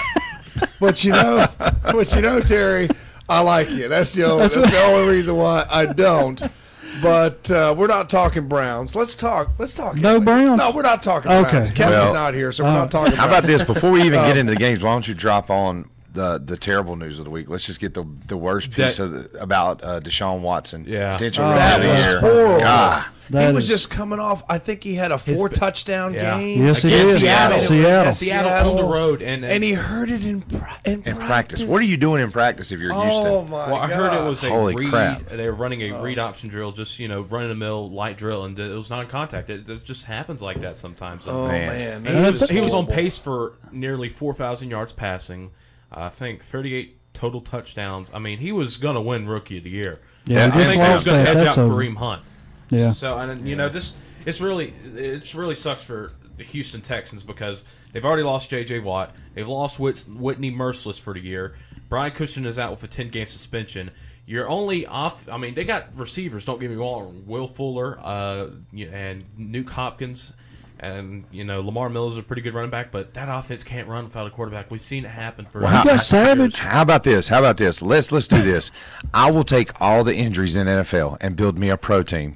And you take anybody you want from the active players, and I guarantee you, I not only have an NFL full lineup that's full of Hall of Famers, future Hall of Famers, but if you think about the injuries this year in the NFL, you could build the best all-star team. Just take every injury off every team and build your own team. Aaron Rodgers, how devastating is that for the Packers? Holy cow! I mean, that's just horrible. And the kid that came in, I can't remember his name. It looked like they were going to be okay, and it just didn't work against New Orleans. And New Orleans kind of came out of nowhere, and I was just like, oh my gosh, are they 5-2?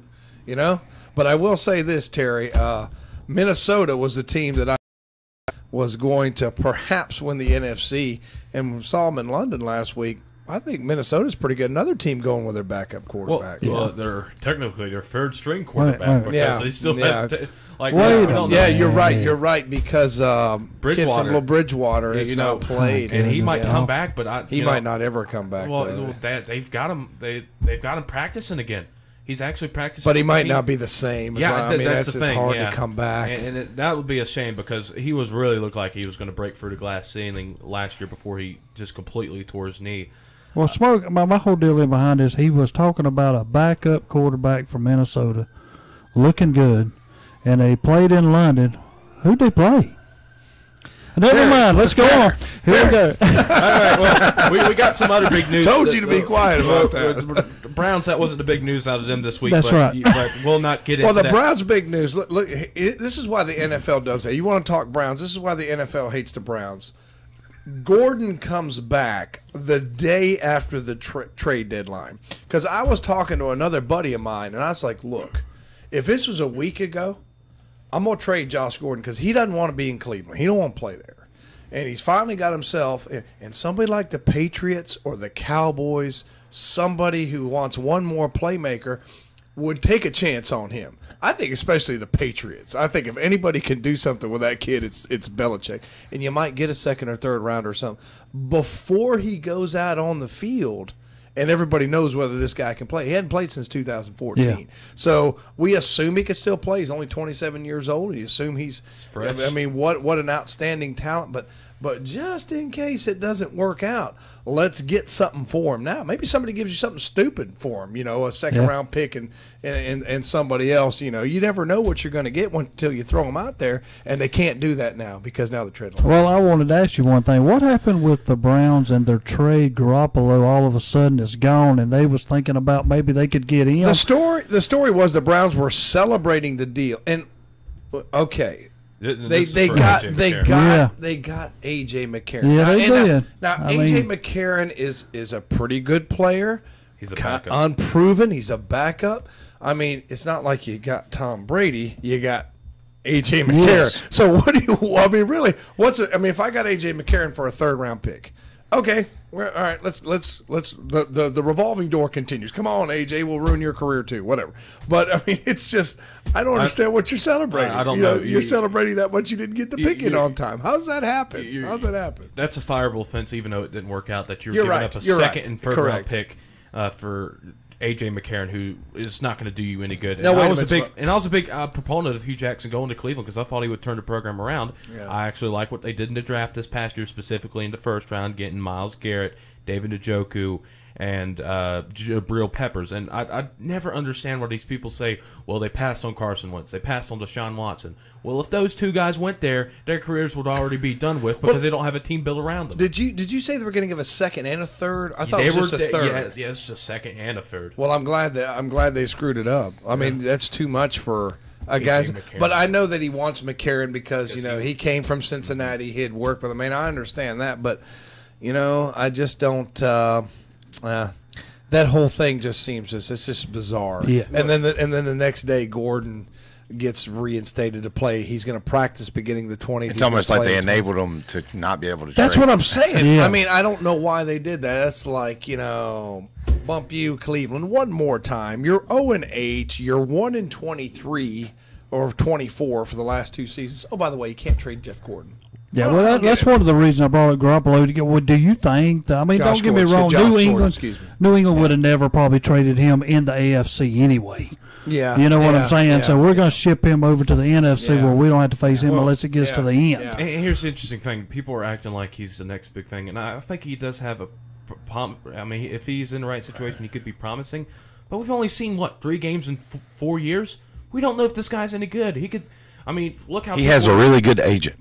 Yeah. Well, yes, he does. Here's the thing: this is going to be hard for him to switch systems in the middle of the year on a contract year with a team that is winless right now.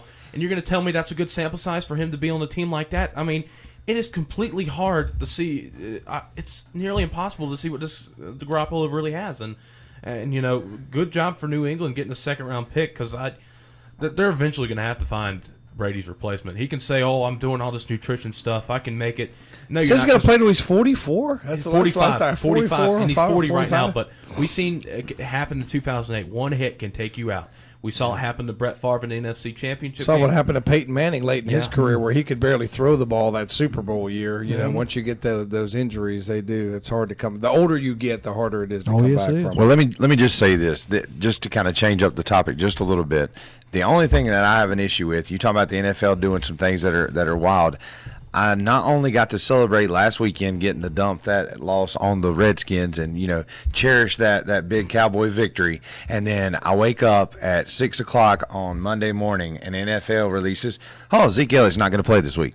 And then I have to wait until Thursday, Friday. Oh, he is going to play because he's got this new, you know, there's a new block on his case. It's in federal court, and I would imagine because of the antitrust exemption that the NFL has, the federal jurisdiction over issues like this. Well, here's my deal with it, Russ, is when I sit back and I see stuff like this, you're taking a guy away from training and practice, and then all of a sudden you're saying yeah, then you're saying no, then you're saying yeah. Yeah, you're risking him to get hurt. Yes, you are. That's what I'm after. And I mean, now if he comes out and all of a sudden something happens to him on Sunday, okay, what about the days that you took away that he was not able to be in shape? I mean, That's right. You're hard to say that, but it can happen. Has he been convicted of anything yet? No, he has been accused, and it has been talked about. But I think there was a settlement maybe outside where they've kind of like paid her off and just said, then it's done. Yeah. I mean, what I don't understand, if a man is convicted of a crime, that's different. A man accused of a crime and a man convicted of a crime is two different things. I mean, that's just kind of the way I feel about it. That let's go ahead and get it resolved legally, and then guilty or innocent, then you can take care of it. But this thing's been kind of bouncing around all over the place. And that's at the point to me, or like, look, I don't know what to think. If he's convicted, he's convicted. If he's not, I hope you know, if he actually did it and they find out he did it, they actually do it. But I think this is the NFL, mostly the NFL, trying to say, no matter if he did it or not, we're trying to save face on all these domestic violence issues after the Ray Rice incident and the Greg Hardy incident back in 2014. If he did it, I want him just to come out and say he's never come out and say I did not do it. But he's never said he did do it. I know, that's what I'm saying. But my deal is like this. I'm with Calvin. Me and Calvin sit back and talk, and he's a Cowboy fan too. Yeah. But we sat back and we said, we wish this was done at the start of the year. And then I sat back after he come out and they said he wasn't going to play. I said, okay, here's another good spot for Dallas. 4 of the next 6 games are at home. That's good, because whoever's in there then has got the crowd behind them to make them play better. I mean, you know, who's taking his place. So I was not happy with what happened, but now they put him back in, and I'm like, if you're going to keep doing this, just get rid of it for the rest of the year. Let's start next year. Let him do his 6 games and get this over. All right. Well, yeah. Kevin just said, you know, that he hasn't been even charged with anything. Right. It's more accusational. This is probably still in the, you know, because these things have overlap. Could be criminal, could be civil. I mean, I understand that, but I'm a big, if a man's convicted, let's go ahead and punish him. Or if it's one of those things, okay, he got busted for DUI and he blew a 2.5. Okay, all right, now we've got the ironclad evidence, and we're going to go ahead and take care of that. But these things are speculative. And, you know, guys got to behave themselves. They represent the team. They represent the league. And there's a lot of problem with abuse of women that's going on behind closed doors, and that needs to stop. And if he did it, it needs to be dealt with. I don't think he helped himself when he said, she wasn't my girlfriend. She was just one of the girls I was. Word I'll leave out. I mean, it's just, you didn't help yourself with that comment, you know. And I wish if he, of course, if he could have that back, he would.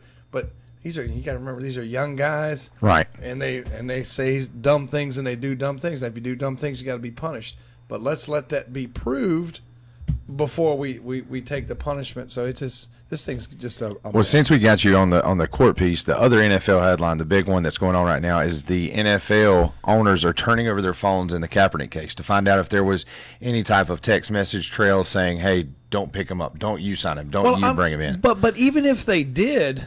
I mean, if you have a business, Philip, and I have a business, and one of your employees left, you know, and if I leave KTC and try to go to another radio station, I said, don't hire Tom. He's a bonehead.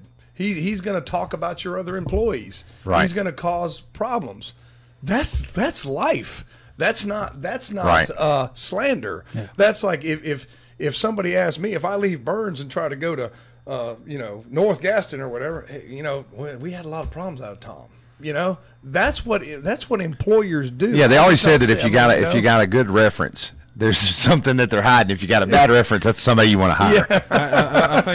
I think it's interesting. Yeah. This court case is definitely going to be interesting, but I do think Kaepernick's fighting a losing battle here. Yeah, he's just doing anything he can to keep his name in the papers and in the news, and because the longer they talk about him, he doesn't fade out. He's not a past memory. He's still an active piece, and he's just hoping that one team's like, man, fine, I give you a chance, and then he recoups some of the money maybe he may have lost with all that had took place in the recent months with him. Yeah, and it's been a major news dump week for the NFL, and we haven't even gotten into the big trades. We actually had some trades on the trade deadline for the NFL. One of the most notable ones, Jay Ajayi traded for a 4th-round pick to the Philadelphia Eagles. That's huge. That's huge. Miami come up saying his knees are bad. Is why we just wanted to get something for him. Is why we got rid of it. Did he pass the physical? And I don't think Philly's looking long term there. I think they're looking right now. Right now, can I get him right now? I mean, they need that. Did Philly have a guy go down? No. They still got LeGarrette Blount, who is only a 1-year deal for only a little over $1 million. But they still they don't have a running game. Right. And the only thing that I'm really concerned about with the Eagles right now is Jason Peters. I think is out for the year now. Yeah. That's their anchor at offensive line, left tackle. But still, you get him for only a 4th-round pick. That's a steal right there. We talked about Garoppolo for 2nd-round pick this year, but the one that happened locally, that happened right at the last second, Kelvin Benjamin traded to the Buffalo Bills. Absolute genius, though. For a that 3rd is a genius and 7th move. round Is it pick. really? That's a genius. Well, move. they said there was a good chemistry between him and Cam Newton. And that, you just took somebody away from Cam that he could throw to, and now you've limited him to 2 people. But you have his mold in Funchess. They're the same guy. Funchess has been better. And Funchess has been better. He's younger and he's less money.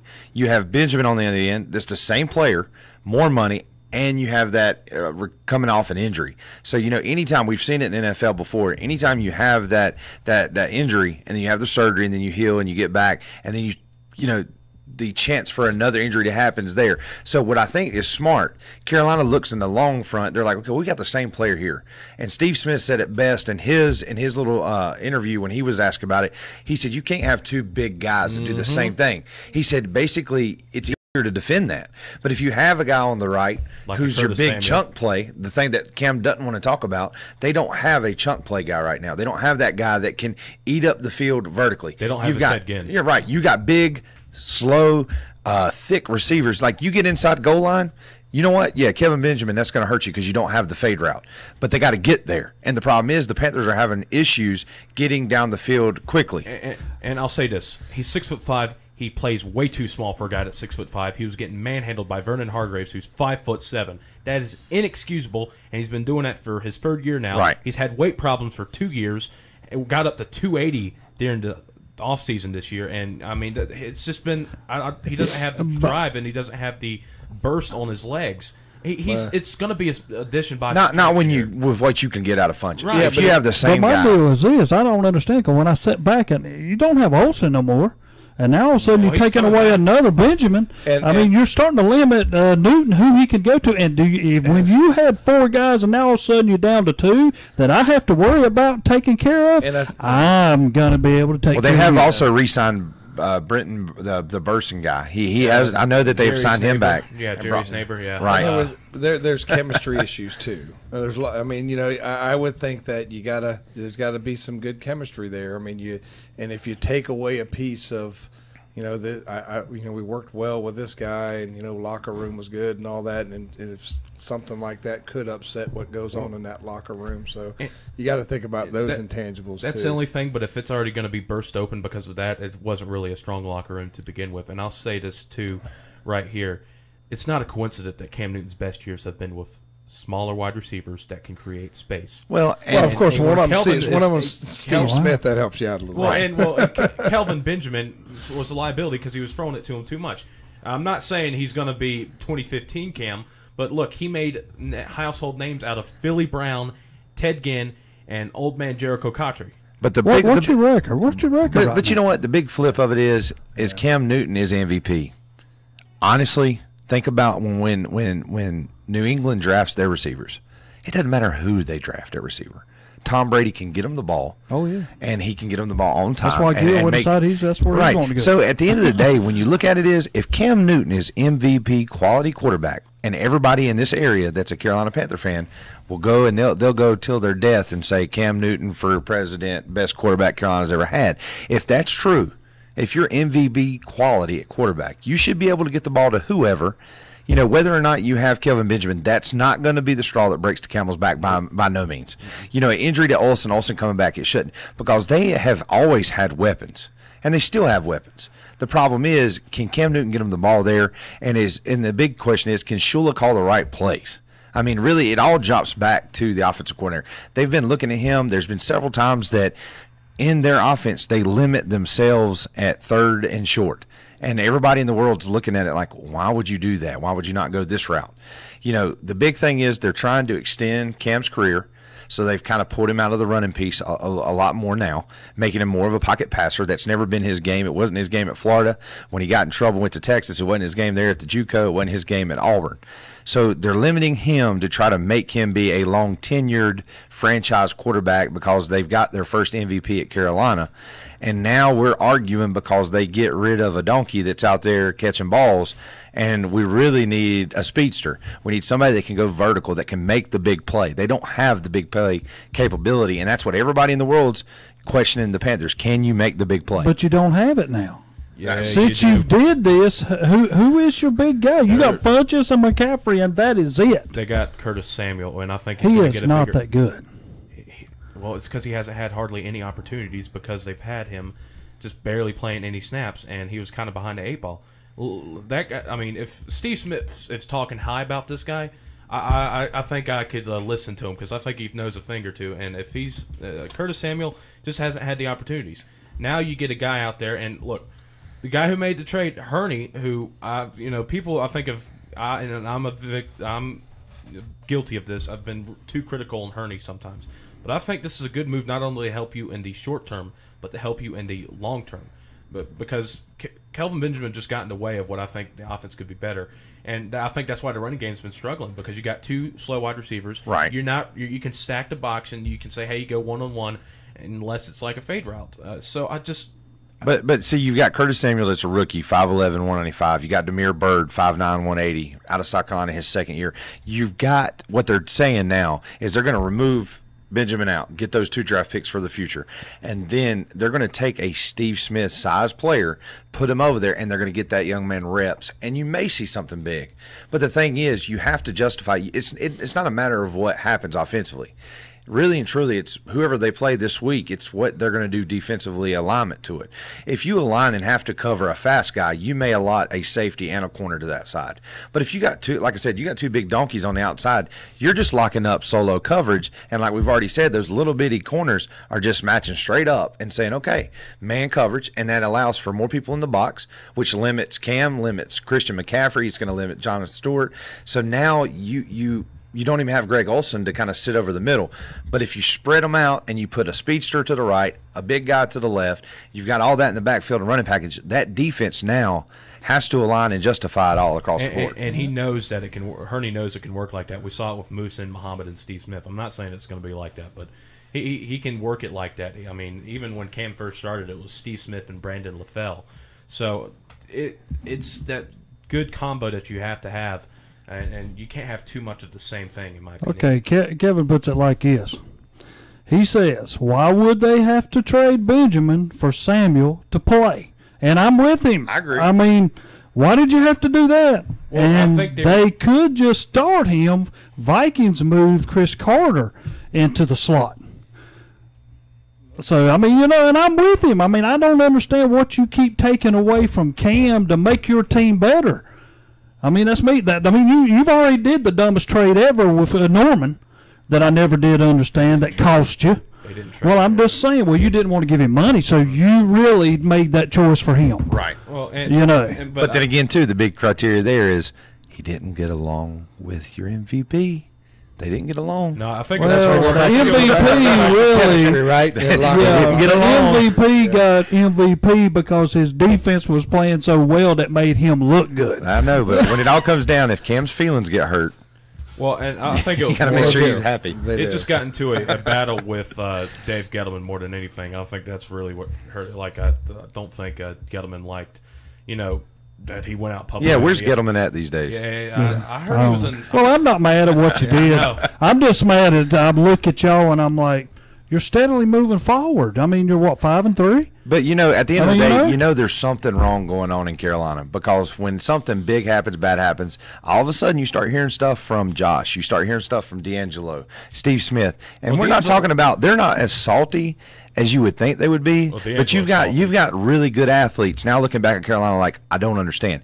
Think about how, I know Julius Peppers is back and he's having a good year, but when he left, think about it. There's a lot of good players that were kind of pushed on and, hey, we appreciate what you've done.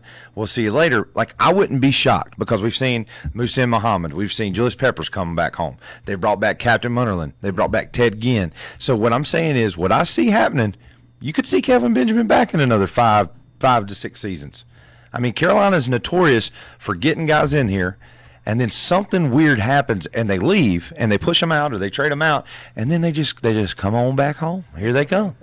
All right. Well, the Trail of Tears back to Carolina. Well, we got games lined up for this weekend. You can listen to the Carolina Panthers take on the Atlanta Falcons, a big divisional matchup. That'll be on WHS and WLON starting at 12 noon. Mick Mixon and Eugene Robinson, Jim Jokey will be on the call for that one. Once again, kickoff at 1 o'clock, but coverage will start at 12. Some other games around the National Football League this week. Let's see here. Redskins, Seahawks, that should be an interesting one. Of course, the Chiefs and the Cowboys. A big note that Tony Romo, first game that he's calling of his former team, the Dallas Cowboys. And a big game for Dallas. If they can win this one, it'd be huge for them to get 2 games over 500 against a team like Kansas City. Sunday night, that's actually a bad Sunday night game. The Raiders and the Dolphins. As both teams have been struggling. Right. And Monday night should be interesting. The Lions, who cannot score in the red zone to save their lives, going against the Green Bay Packers. That'll be on Monday night. So there's a lot of people ever since Aaron Rodgers said Green Bay would finish last now. But I'm telling you, the best game I think this Sunday is going to be the Baltimore-Tennessee game. You got 2 teams coming in with 4-win game. One's 4-4, one's 4-3. Can't figure Baltimore out. No, but that'll be a good game. They blanked Miami 42-0, but they've been handled by some other teams. So it's just Baltimore's one of those teams where I can't figure out whether they're good or bad. Well, Smoke, we're going to leave it on you, buddy. All right, yeah, that'll do it for our NFL talk once again. Reminder that on WLON and WOHS, we'll have the Panthers against the Falcons tomorrow starting at 12 noon. So be sure to listen to that one, and that'll do it for our NFL talk. When we come back, we'll talk college football as the first college football playoff rankings came out, and we've got some major matchups this weekend around the local area. We'll be back right after this. It's the grand opening celebration at Renato Auto Mall. It's a grand event with grand savings. I'm Calvin Hastings. I want to invite you to join the boss as we broadcast live during the special event this Saturday, November 4th, from 10 a.m. till 2 p.m. Drop by and enjoy a free hot dog, chips, and soft drinks, and register to win some great prizes, including Southern Christmas Show certificates, free rounds of golf, free food certificates, T-shirts, and more. And be sure to visit Renato Cadillac Buick GMC and register to win a self-propelled GMC riding toy truck. And check out the great deals at all 3 locations. Ask about special financing and huge discounts. So plan now to be there this Saturday, November 4th, during the grand reopening celebration at Renato Cadillac Buick GMC, Renato Kia, and Renato Honda. All at Renato Auto Mall, 4423 East Dixon Boulevard in Shelby. Online at RenatoAutomall.com. Brian Reese of North Lincoln High School is this month's McDonald's KTC Broadcasting What's Up Shopper Scholar Athlete of the Month. Brian is the son of John and Dawn Reese and is a junior at North Lincoln High School. Brian is the #1 runner for the North Lincoln cross country team and also runs indoor and outdoor track. Brian has an A grade point average of 4.3438, and his advanced courses include AP Government and Politics, AP History, and AP Calculus. Extracurricular activities include member of the Beta Club, Habitat for Humanity, and the Fellowship of Christian Athletes.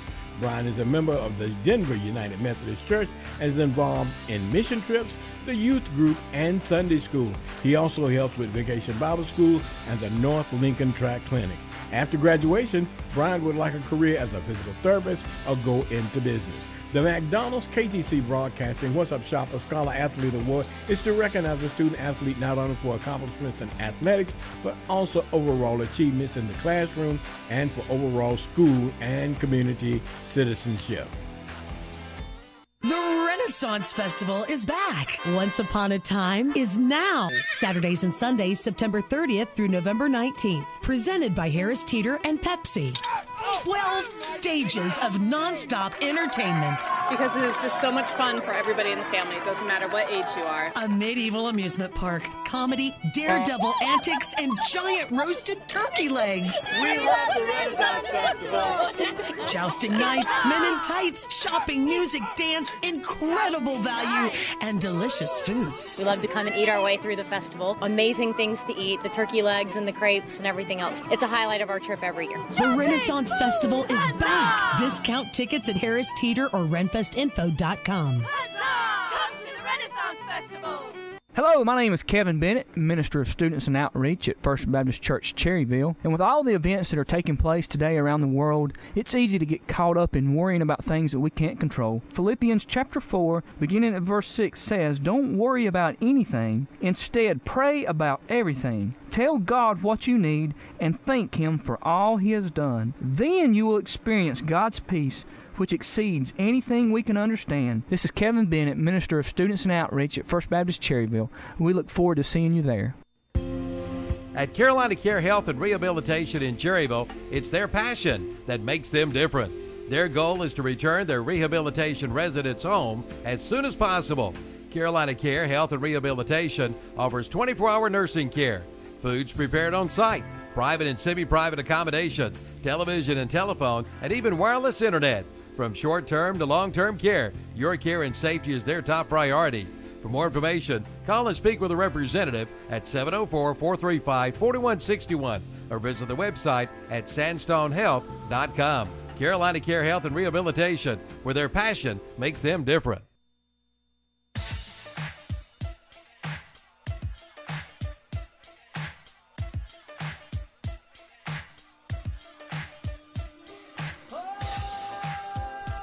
R&B. Little Mac Morrison in the morning. Yep. I like it. And welcome back to Campers Inn Sports Talk with breakfast provided by Mitchem's Kitchen. And, of course, we teased it coming into the break, and now we are coming back. And college football playoffs, the rankings are finally here. And, of course, they stirred up some controversy. As of Terry, it was Georgia at number 1, Alabama at number 2, Notre Dame at number 3, and Clemson at number 4, with Ohio State at it was either Ohio State and Oklahoma 5 and 6. Oklahoma's ahead of Ohio State because they beat them head to head. And really, they're not ahead of them in the AP. But I think if you went to somebody's place and beat them, and you both have one loss, there's no way that they should be ranked ahead of you. And I'm gonna tell you, and even though Oklahoma's not playing as well, they're not playing as well.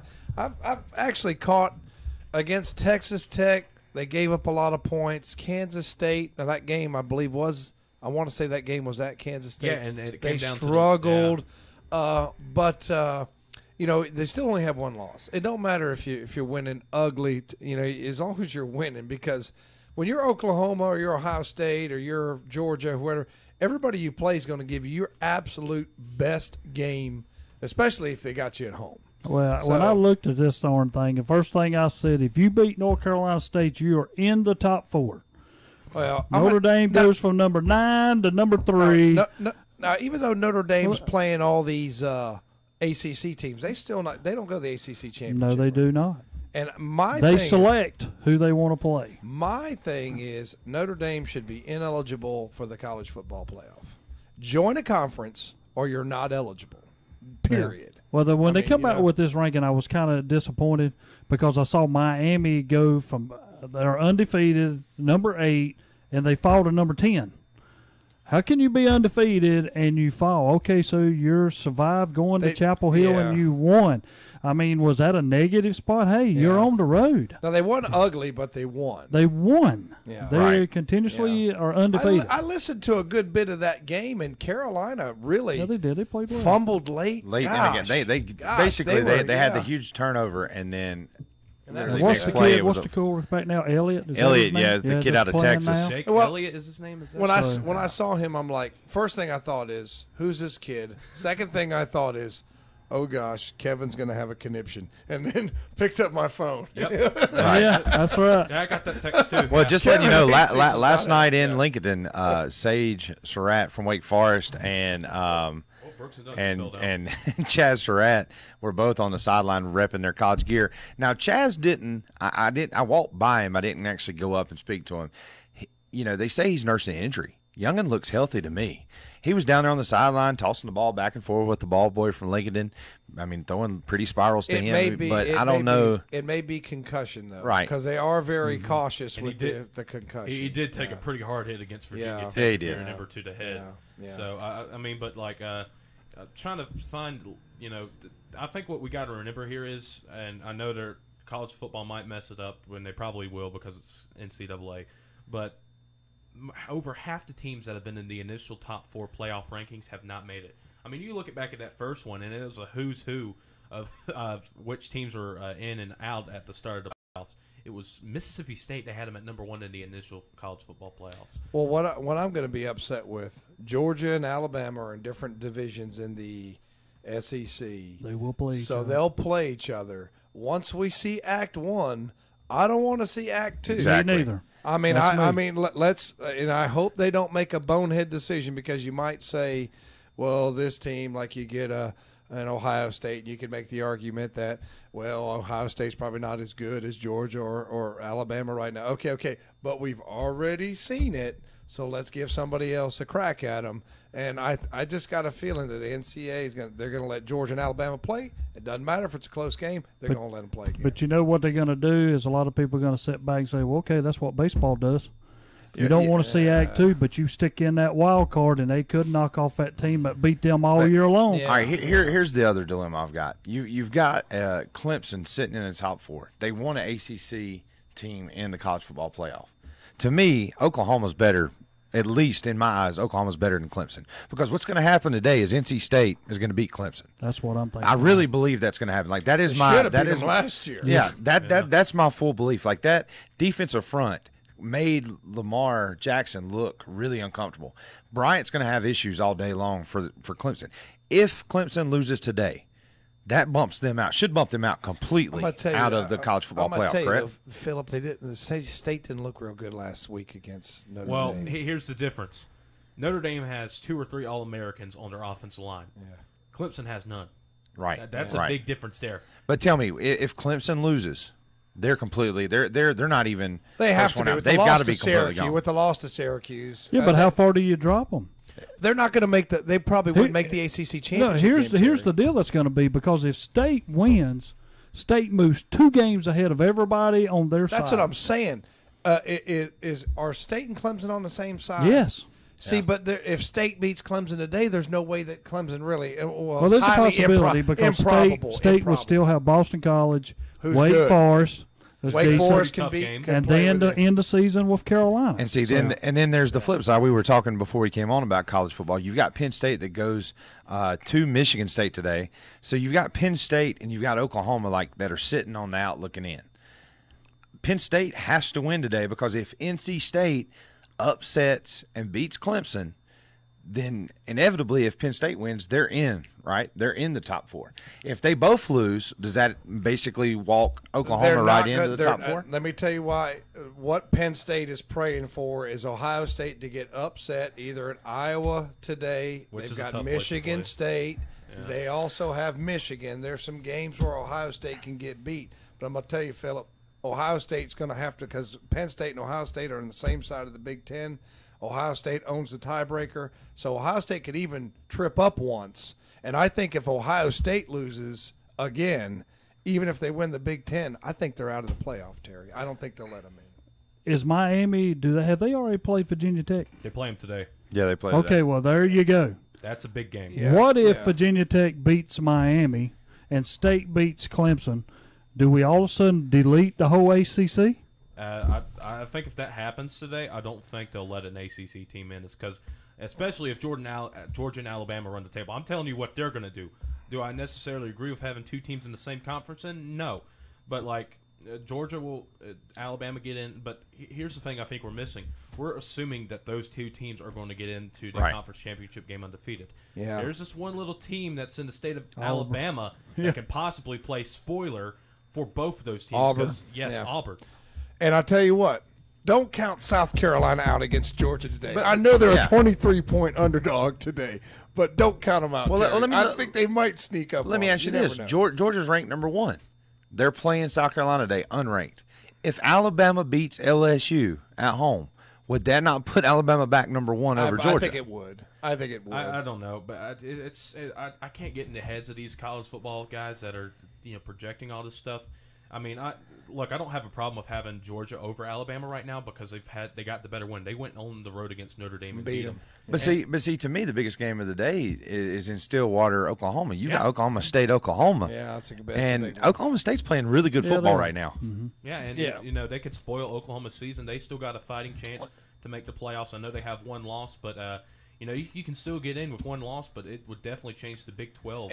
And we're talking about that Georgia game today when Oklahoma got beat by Iowa State. Iowa State was a 31-point underdog in that game. So you just never know what's going to happen on any given Saturday. That's right. So you got to play. Ohio State is an 18-point favorite on the road.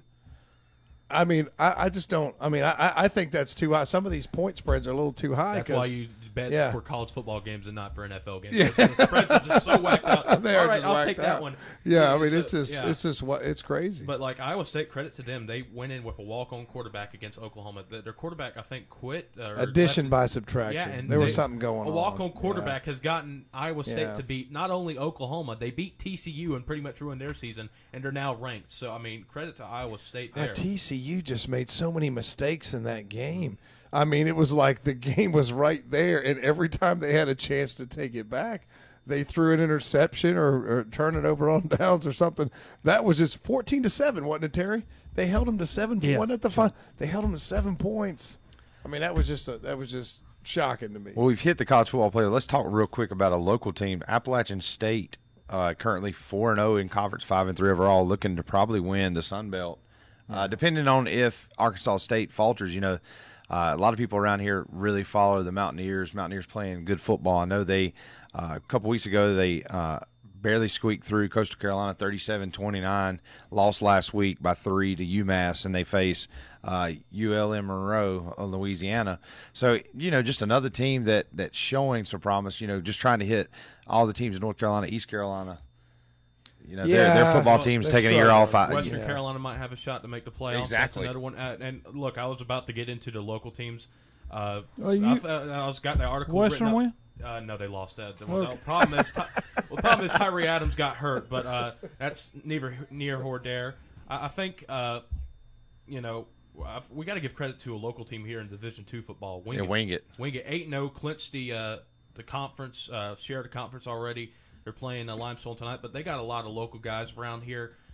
Daniel Owens, we heard Coach Pruitt talk about him when he was being interviewed by us. Right, and I coached Austin May at West Lincoln. Mm-hmm. Great kid. Yeah, and also Noah Marsh, and, of course, a great friend of mine who I've known since kindergarten, Colton Beard, is starting defensive tackle. Yep. So just a Jabari Foster as well, Chris Boykins from Shelby. I mean, we've got a lot of local flavor from that Wingate team doing a great job. Hopefully they can do what Lenore Ryan did back in 2012 and maybe make a deep run into the playoffs. Well, I'll tell you what the game for them last year that really put the salt in the wound and made these guys go to the weight room and dedicate all summer to this program. They went in last year for a chance at the title against Newberry. Mm-hmm. Went in there and got beat, got their feelings hurt. And I'm telling you, that not only cost them a ring, it cost them a good playoff seed. And so they didn't even make the play. I mean, they win that game, they win the conference, they're in the playoffs, top seed in the region. Then they lose to Newberry, they lost it all. From that point, talking with Austin a little bit and his family, Austin didn't come home. the team kind of got together, had a team meeting. They knew what they needed to do to get the ring. And this year, it unscathed record going into Limestone tonight. Definitely, looking at Limestone, they're pretty good. Yeah, and it's a newer program. Limestone's been able to do some big things there with a brand new football program. But honestly, that Wingate Bulldog, those guys are just marching right through this schedule and not spending a lot of time on anybody. And that just makes because I was talking to Lee Beard, and every week I was like, "Hey, you guys should take this one easy." Like, I don't know, man. And I was like, "You guys should make the playoffs." I don't know. We had some good teams the last few years, but we fell short. So, they're very cautiously optimistic at Wingate. And very humble. They're humble. You talk to them, they're like, "Hey, we won." And by the time you talk to them on Sunday, oh, well, what game are you talking about? We're looking at this week. We're 0-0. We need to go 1-0, and that's the mentality the coach has kind of driven home. And if you have that mentality, it's the next man up on the schedule is the biggest game of the season. We don't care what happens. Your rankings, I like that because that's something that even Saban does at Alabama. You think about it. Everybody's asked him all week, how do you feel being ranked number 2, Georgia number 1? He said, look, if you think I read the newspaper, if you think I watch TV to pay attention to what you guys opinionate, your opinions don't matter to me. What matters is my 11 on offense, 11 on defense, and we clean up what we're doing wrong. If we clean that up, at the end of the day, I think Saban, I think the head coach at Wingate, if you clean up what you're doing and you play a perfect 4 quarters, I don't think there's nobody can touch you. You fix yourself, you win a ball game. Yeah, when you've had as much success as Saban has, you don't worry about what he does. You put that Coca-Cola up there on that platform, you listen to about 5 questions, you nod, and you walk out, and they can't touch you.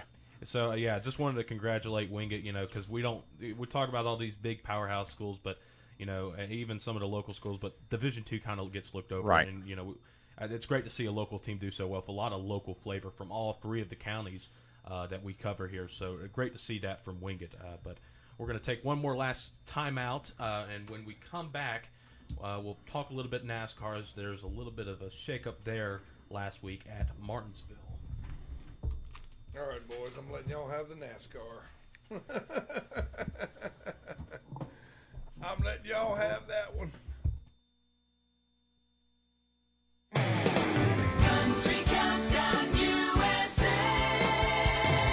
I'm Lon Helton, inviting you to join me as I count down the week's top 30 with my co-host Big and Rich, who fought to get their current hit from Tim McGraw. I don't know, Tim. It might be a Big and Rich song. He goes, it's a Tim McGraw song.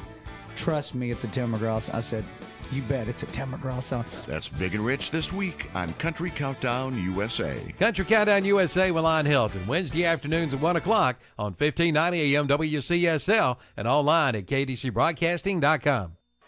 3 wide down the front straightaway, beating and banging on one another. The Monster Energy NASCAR Cup Series playoffs. How aggressive does Brad want to be, knowing that Kyle can return that favor? Race 7 and the final 8 will mix it up in Martinsville. You don't want to move them because Kyle will do the same thing to you. The first date of 500. They are dead even right now. Sunday at 2 on the Motor Racing Network. The first date of 500 Monster Energy NASCAR Cup Series race from Martinsville Speedway. Sunday afternoon at 2 o'clock on Big O Country, 1590 AM WCSL, and online at KTCBroadcasting.com.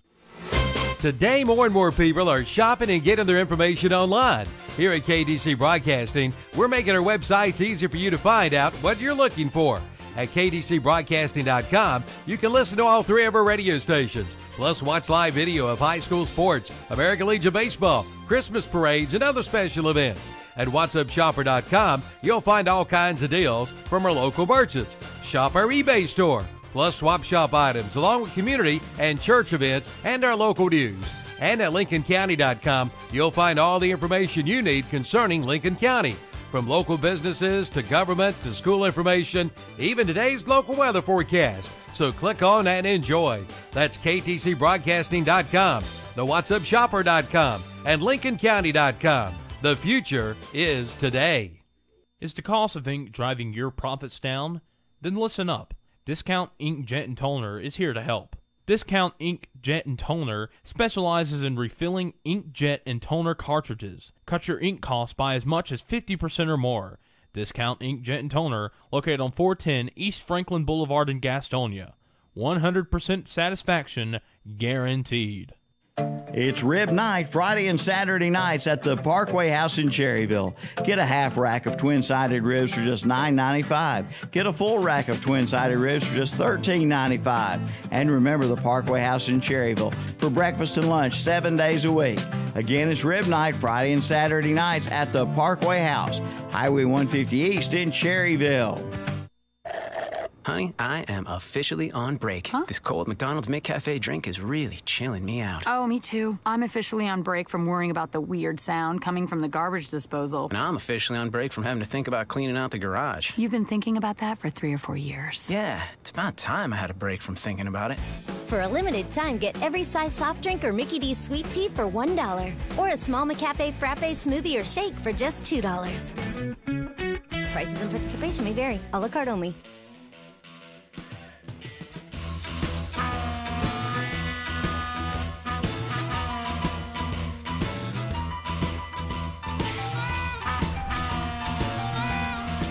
All right, thank you very much. Steve Robay in the house, playing some Roadhouse Blues out there.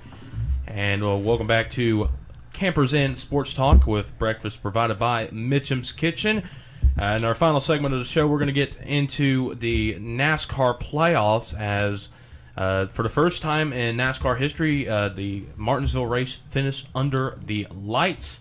And we had some tempers flaring. It's a good old short track racing that it almost some punches were almost landed. Some people that had hot passes that were in the pit road were wanting to fight Denny Hamlin after the race. It was definitely had that North Wilkesboro type feel when Dale Earnhardt and Ricky Rudd got at it, but definitely an entertaining race. Well, I'm just happy because my future driver Kyle Busch won the race, and a lot of people are just like, "You got to be kidding me!" Well, I got to pick somebody, and I just like the man because he'll go for it. I mean, he does not care who's there. But I'm with you. Chase Elliott finally had enough of being banged around, and Denny Hamlin just rode him completely off the track. Yeah, and I'll say this. People are saying, Chase, this has been about the 12th or 13th time in his short career that he's had a chance to win a race, and something happens. And, he moved Keselowski out of the way, but he didn't straight up dump him. He just moved him. That's a short track move there. But what Denny Hamlin did was he rode his bumper into the corner and then put him in the wall, possibly costing Chase the championship, a shot at the championship, and a shot at his first win, too. I know it's short track racing, but Denny had 2 more laps to get the job done, and instead he straight up dumped him. Then on the final restart, he tries to dive bomb and wreck Truex so he can take the win for himself. That would wreck his teammate Kyle Busch, too, and then he wrecks the whole entire field. And then he doesn't even own up to it in the post-race the interview after the race. Well, I'm quite sure there's a lot of other guys like Chase Elliott running him down, banging him on the side, and and then they had a few altercations. And I didn't expect Chase Elliott to fight him because this is an older guy with a younger guy. He's still learning. Like, hey man, you cannot do me like that, And then Denny Hamlin, they kind of settled nerves there for a minute. But I mean, I gave Chase Elliott a lot of credit because I've not seen him do that. And until you get where you have to do that, and that's when you become part of racing. Because if that would have been a Kyle Busch or a Brad Keselowski or somebody like that, then there'd probably been a few punches thrown, and then you'd have to get all the people in the pit crew to help them get them separated.